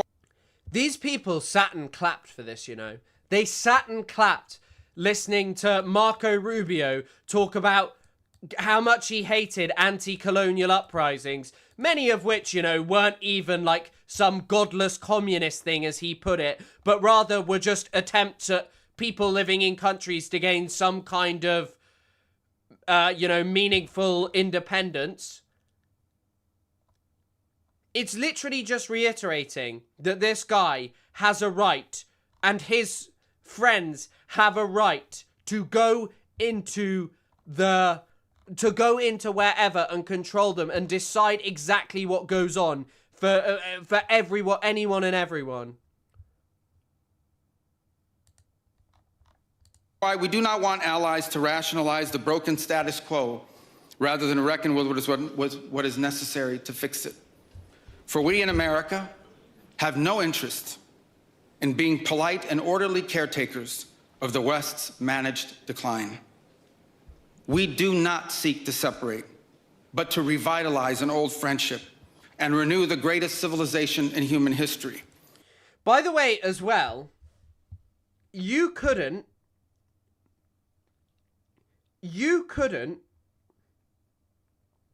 take out Iran and Venezuela. you knew the protests were there. You wanted to do it, but you know that you knew, because your empire is not all that you make out, that it could not happen in the way you wanted. And that's why you've waited so long. Trump very clearly knew what he wanted to do. What we want is a reinvigorated alliance that recognizes that what has ailed our societies is not just a set of bad policies, but a malaise of hopelessness and complacency. An alliance is the alliance that we want is one that is not paralyzed into inaction by fear. Fear of climate change, fear of war, fear of technology. Instead, we want an alliance that boldly races into the future. And the only fear we have is the fear of the shame of not leaving our nations prouder, stronger, and wealthier for our children. An alliance ready to defend our people, to safeguard our interests, and to preserve the freedom of action that allows us to shape our own destiny. Not one that exists to operate a global welfare state and atone for the purported sins of past generations. An alliance that does not allow its power to be outsourced. By the way, the sins of past generations. Where are you? The Bayerische Hof München. München Security Conference. Munich Security Conference. I don't know how you say Sicherheit Conference. Conference Sicherheit München. Like, he's just saying, oh, ignore anything bad. Go forward into the future. It's like, what? These are really serious questions that need to be addressed, but don't have any fear of them. No. Just go forward. Just go forward without thinking. Don't worry about climate change. Don't worry about anything. That's it. Just go out. That's it. Constrained or subordinated to systems beyond its control. One that does not depend on others for the critical necessities of its national life. And one that does not maintain the polite pretense that our way of life is just one among many, and that asks for permission before it acts. And above all, an alliance based on the recognition that we, the West, have inherited together. What we have inherited together is something that is unique. Does anyone know what, like, the Nazis were or, like, did, and how their propaganda operated, and the stuff that they said about, like, tradition and history and all of this stuff? Does anyone know anything about that? Because, like, I don't, and I don't think that any of this is troubling, you know, talking about your proud cultural heritage, how you should have no shame, how you shouldn't be groveling, how you should just dominate and conquer anyone, how you should be upset about, you know, the lower peoples asking for a bit of decency from you. I don't know, man. I don't know what they did. I'm not sure. And distinctive and irreplaceable, because this, after all, is the very foundation of the transatlantic bond. Acting together in this way, we will not just help recover a sane foreign policy, it will restore to us a clearer sense of ourselves. It will restore a place in the world. Yeah, they are being honest, but also, you know where they're not being honest, though? Is this isn't real. They know this, right? Like, they can bully governments that have been put on their knees for years by bipartisan belief in just destroying people who impose Western imperialism. That's what they can do.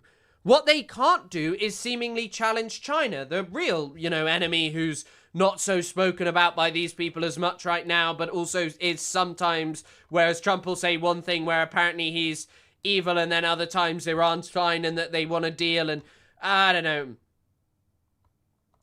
Yeah, it's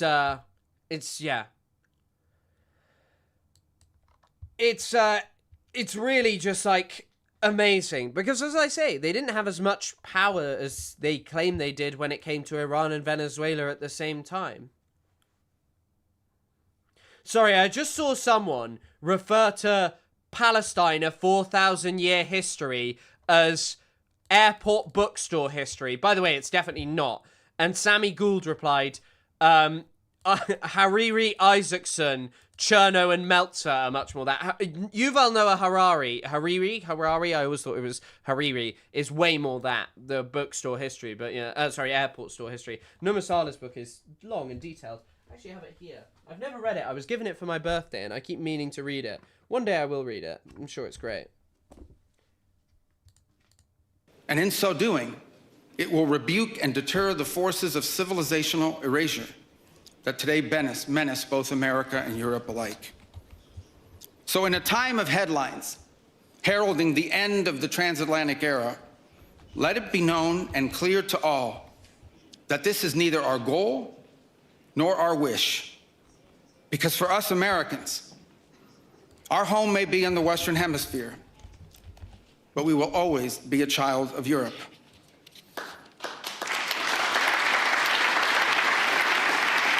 Wow, we are Europeans, and this is amazing. Oh my God! Oh, I think it's so good to hear about having no shame in your culture and history. We never did anything wrong.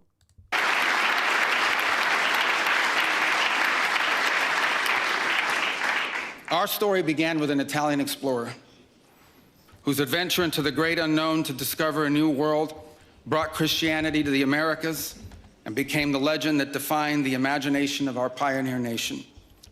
Our first colonies were... I like how Columbus is like amazing. Roll the clip of AJ where he's talking about Columbus having slaves and how he just like and his writings. Columbus was a sack of shit. Columbus was also deranged, by the way. He thought he was going to find mermaids. He thought he was going to find mermaids and he made up loads of shit. Fuck him and fuck you, Marco. Built by English settlers, to whom we owe not just the language we speak, but the whole of our political and legal system. Our frontiers were shaped by Scots-Irish, that proud, hardy clan from the hills of Ulster that gave us Davy Crockett and Mark Twain and Teddy Roosevelt and Neil... Bro, you're a Cuban immigrant.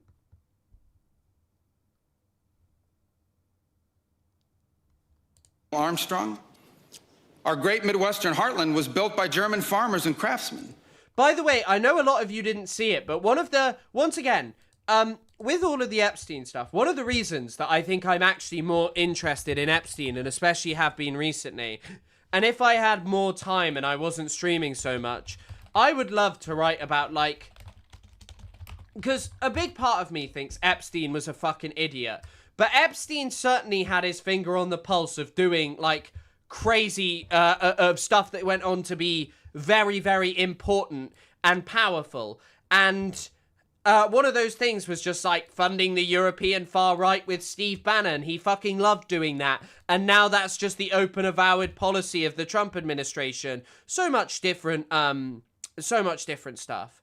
Oh, he's Irish and Spanish and Italian. Chucky Allah, get the Marco Rubio out. Transformed empty plains into a global agricultural powerhouse. Also, by the way, coming and giving a speech like this when the prerequisite of all of the shit you're talking about here was genociding the indigenous people is despicable. And by the way, dramatically upgraded the quality of American beer. Oh my God, the Americans, they like beer just like us. Oh, can we get back to the Nazi stuff though? For years we've had to have shame and think about what we might have done in our history. But now, oh no. Our expansion into the interior followed the footsteps of French fur traders and explorers whose names, by the way, still adorn the street signs and town names all across the Mississippi Valley. Our horses, our ranches, our rodeos, the entire romance of the cowboy archetype. This guy's a fucking idiot as well. Archetype, you fucking moron. Do they say archetype over in America? Ugh. We also admire our heritage. That became synonymous with the American West. These were born in Spain. And our largest and most iconic city was named New Amsterdam before it was named New York. Even old New York was once New Amsterdam. Why they changed it, I can't say. People liked it better that way. Istanbul was Constantinople, now it's Istanbul, not Constantinople, now it's Istanbul, not Constantinople. And a Turkish delight on a moonlit night. Every gal in Constantinople comes from Istanbul, not Constantinople. And you know that in the year that my country was founded, Lorenzo and Catalina Giraldi lived in Casal Monferrato in the Kingdom of Piedmont, Sardinia. No, Sardinia! Fuck Sardinia! Fuck Sardinia! No. Yeah, he's saying this like these are newfound discoveries. I mean, just incredible. The Europeans are eating up this, they're getting their Rubio slop. Rubio slop. Yummy. And Jose and Manuela Reina lived in Sevilla, Spain. I don't know what, if anything, they knew about the 13 colonies which had gained their independence from the British Empire. But here's what I'm certain of. They could have never imagined that 250 years later, one of their direct descendants would be back here today on this continent as the chief diplomat of that infant nation. And yet here I am, It is utterly reminded ridiculous. by my own story that both... Yeah, because they were probably too fucking preoccupied with genociding indigenous people, mate. They wouldn't have been thinking about how stupid you are. They would have wanted to genocide you.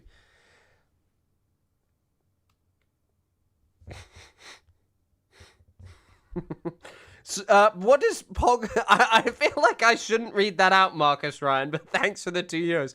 Does it mean fuck off Rubio or something? Our histories and our fates will always be linked. Together, we rebuilt a shattered continent in the wake of 2 devastating world wars. When we found ourselves divided once... Yeah, and world wars that were fought because of people who thought and felt and come from the same ideological tradition that you are now espousing today. Like, what do you think the Nazis and the fascists were really about?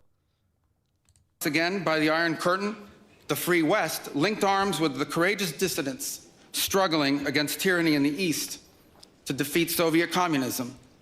We have fought against each other, then reconciled, then fought, then reconciled again. And we have bled and died side by side on battlefields from Kapyong to Kandahar. And I'm here today to leave it clear that America is charting the path for a new century of prosperity. And that once again, we want to do it together with you, our cherished allies. Contradictions are just a major part of politics, though. And our oldest friends. They fucking love this.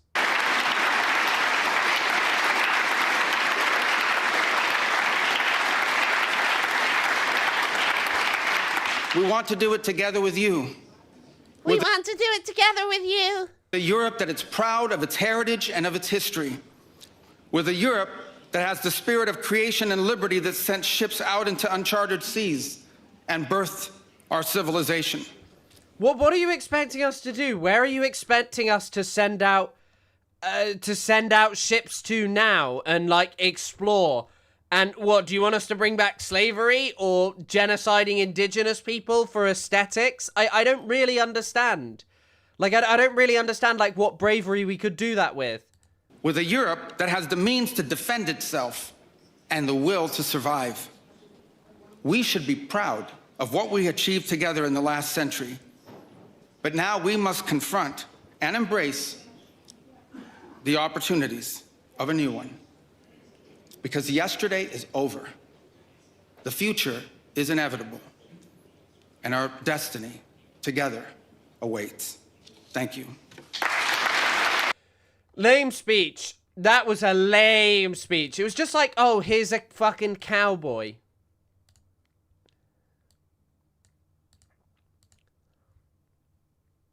Someone said, I'll watch a clip of Wang Yi and what he's saying. Asia is not without challenges. Here, I wish to say one thing, that is, we should be alert to a very dangerous development in Asia. Not long ago, this sitting Japanese Prime Minister said publicly that a Taiwan contingency amounts to a survival-threatening situation that could trigger the use of collective self-defense. So this is the first time in 80 years that a Japanese Prime Minister has uttered such words. It directly violates China's territorial sovereignty, and it directly challenges the fact that Is, like, once again, I don't know anything about anything that's ever happened in the world. Do you guys think it's normal that we have right-wing politicians going and saying that we should be proud of our culture, that we should be doing more militarism, that we should be, we shouldn't be apologizing for anything, or we have Japanese politicians talking about increasing militarism? Did that ever lead to anything bad in history? Taiwan has been returned to China. It completely violates Japan's commitment to China. Ridiculous. Could China possibly accept this provocation? No way. No Chinese. Not that us Germans deserve better, but I just need to get my chest that English speakers do the worst German accents. I think probably because Germans are just stereotyped as having a high voice, which is probably like a post-war thing. I actually, you know what, like, I really liked Germany when I visited when I was younger. Thank you for the €5. I guess kind of in recent years, I've just grown so sick of Germany and upset about it, especially since the, like, Gaza stuff, really. It really is just awful. Can accept it. But thank you again for the donation. Yeah, but Germans are actually more like, oh my god, let me go to a sex club in Berlin. Here, we are in Europe, in Germany. I like to make a comparison. After the Second World War, Germany conducted a thorough reckoning with Nazi crimes and passing laws to ban all the speech and actions promoting Nazi ideology. But Japan still pays homage to the Class A war criminals, and they are enshrined as so-called heroic spirits. Is that like who is it that they venerate in Japan who are like war criminals? Do any of you know like specific names of people? I just want to look one up and see what they got up to. Probably not a good idea on the stream though. probably the kind of way you get banned, just looking up what a Japanese guy was up to during the Second World War.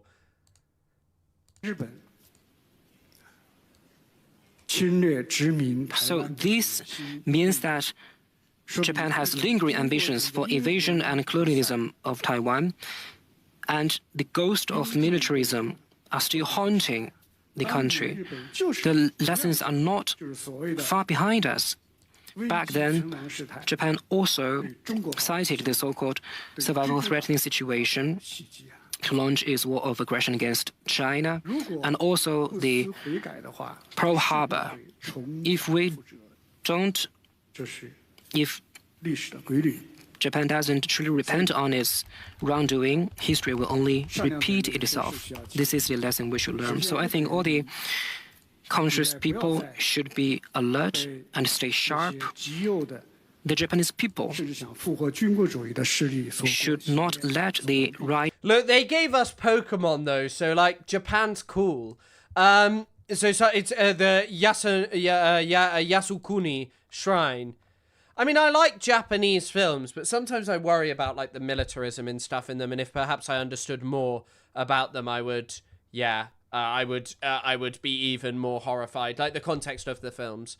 But I can imagine that these people were up to the most heinous shit. I mean, they ruled over fucking China, right? Like, they thought that they would unify it and control it, and they would have if they had the opportunity. And they never wanted Chinese people to be free. That's probably the proud history that Narco wants to bring up for the Japanese, though.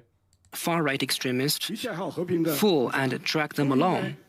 And every country that values peace should shout this loud and clear at Japan right now. If you go back down that old road, it will be a dead end. If you try gambling again, the loss will be faster and more devastating. Yes, Wang Yi. Wang Yi, you must inflict a devastating loss on the system of Western imperialism. You must ensure that Marco Rubio never speaks again. Oh, there is more Rubio here, but I don't know if I want to watch more Rubio. Is there anything else that I had to do? Hakeem Jeffries.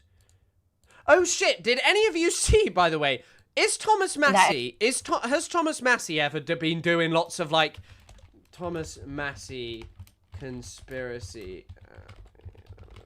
I don't know if he's like a right wing.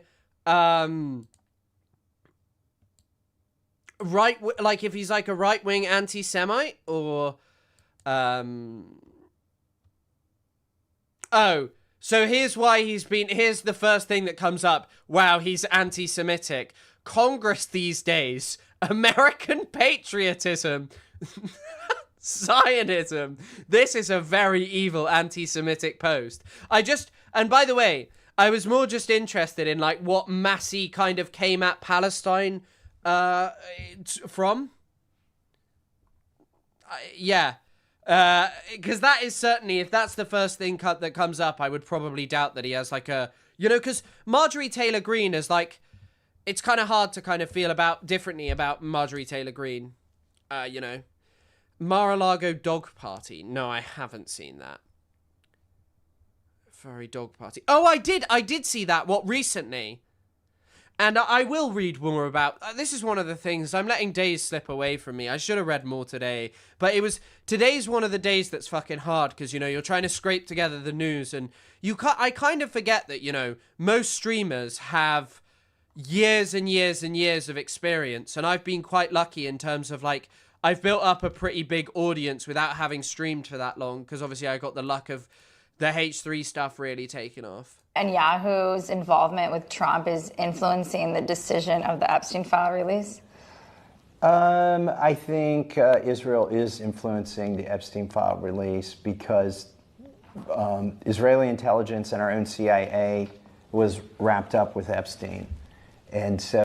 It's really interesting that he sat here and says that the CIA is wrapped up. I wonder if it's the CIA or if it's much more the FBI, because...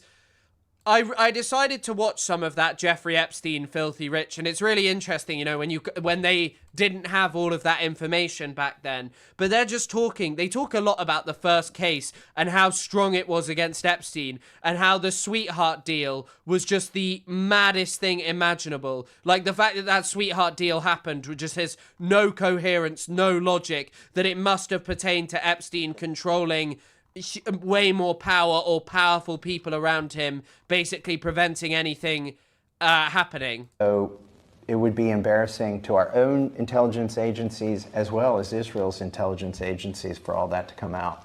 And if you notice, there are a lot of bots online and people who are paid. Maybe they're not robots, but they are paid, and they're going after Marjorie and I uniquely. And I think it's because we are against the war that Israel has in Gaza right now. And we want that to end. And we don't vote for foreign aid. And we don't vote for military aid for these other countries that are at war. And we get in trouble for that. Do you think Epstein's still alive? No. And do you think he said that really wistfully. No. I mean, to be honest, I wish he was alive and facing some kind of justice, and I wish he'd sung like a fucking... I wish he'd sung. I wish Epstein had sung and blown the whistle on all of them. Epstein was an awful, awful individual, but the problem is there are many, many other people around him who were just as bad. He was a Mossad agent. Let's talk about agent. I think he helped Mossad. Was he collecting blackmail on our politicians, and that's why no one wants these released? I don't know if it was blackmail, but let's say you were a drug user and you bought drugs from a drug dealer. The drug dealer doesn't blackmail you. The drug dealer has what you want, and then you start doing things for the drug dealer. I think Epstein was a sex trafficker, and so He supplied the women. Yeah, I'm not sure that he was blackmailing his clients, but he was definitely getting favors from them by finding them women and offering women to them. So I'm not sure. And then obviously once you've done enough of that, there is a lot of blackmail material. You don't think there's hidden tapes anywhere buried in the ground in a bunker somewhere? Yeah, I think there probably are tapes like that. By the way, have any of you seen, all of the videos that Channel 4 have put out just of, Epstein recording himself on his own secret cameras? Which, by the way, apparently the police department helped him set up because he was broken into. I think what he means specifically is that, it was sometimes just tacit. That so many of these people that Epstein didn't even, like, I kind of appreciate what he's saying there. And not, by the way, not always was it children. Like, he supplied people sometimes, and you're right, there were children, there were very, very, very young women, like 18, 17 years old, and actual children as well, no doubt. But one of the things that he's saying that kind of makes sense here is that you don't even have to blackmail. If you are sleeping with women who Jeffrey Epstein has trafficked over from Russia, even if those women are of legal age, you have put yourself in a compromising situation where you are sleeping with prostitutes. That can be just as bad as if you've been with a minor, because those women, especially in this context, have no desire to sleep with you. And yes, compromising evidence. I assume that there were points where Epstein twisted the knife, and yes, twisted the corkscrew, twisted the knife, and was like, no, you are going to do this thing for me because I have this about you. But I don't think, like, all of those people didn't ever hear that there were cameras in Epstein's house, that Epstein never kind of tacitly told them, I've got cameras in my house. I know what you are doing. Are they getting erased by the people? I don't know. I don't know that the. Well, Pam Bondi said there were a lot of tapes. That's what I'm saying. There's a lot of misinformation and conflicting information out there. So how do you expect the American people to believe any of it?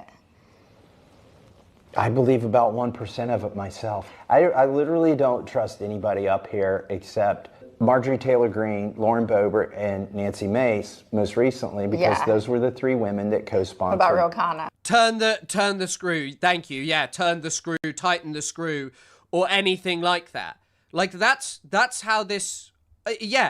The Bill Gates email that was never sent to Bill Gates existed, and in part, remember as well, Bill Gates may have slept with someone who was overage, who may have actually had a desire to sleep with him, the Russian bridge player. I don't really know about Bill Gates' relationship fully with him, but what one definitely should say about that is that would have blown apart Bill's marriage, and seemingly it did blow apart Bill Gates' marriage. I'm talking about on the Republican side. Okay. I do trust some Democrats like Rokana. People are saying that you're acting like a Dem. A dirty Dem. You're a dirty Dem, Thomas. Well, this was, what's interesting about Epstein is the president said it was a hoax, but now he's going to investigate the hoax, right? When he announced all these investigations. And then he also encouraged everybody to vote for it. So at first, why is he so mad at reporters, too, that are asking about the files? Fake news. You're fake news. Is it fake news? No, it's not fake news. With that, I think we're going to call an end to the stream, because that bastard Isaac is trying to call me. He's saying, Chris, come speak to me. And is that, Chris, I need to speak to you about something. But no, I'm joking. I actually look forward to speaking to him. Thank you guys all for watching. Thank you for commenting. Thanks to everyone who donated. All of you helped to make streaming possible. Watching, liking, commenting is just as important as supporting, whether that's becoming a member or donating if you have the ability, but it's never an obligation. Remember that. The only thing I will ever put out that's like paywalled is slop or fucking, slop or a gaming stream thing. But thank you all for coming. I hope that you have a lovely rest of the day. See you tomorrow. Thanks everyone for being here. If you want to carry on, come to the Discord. It's really, really nice to see you all, as always.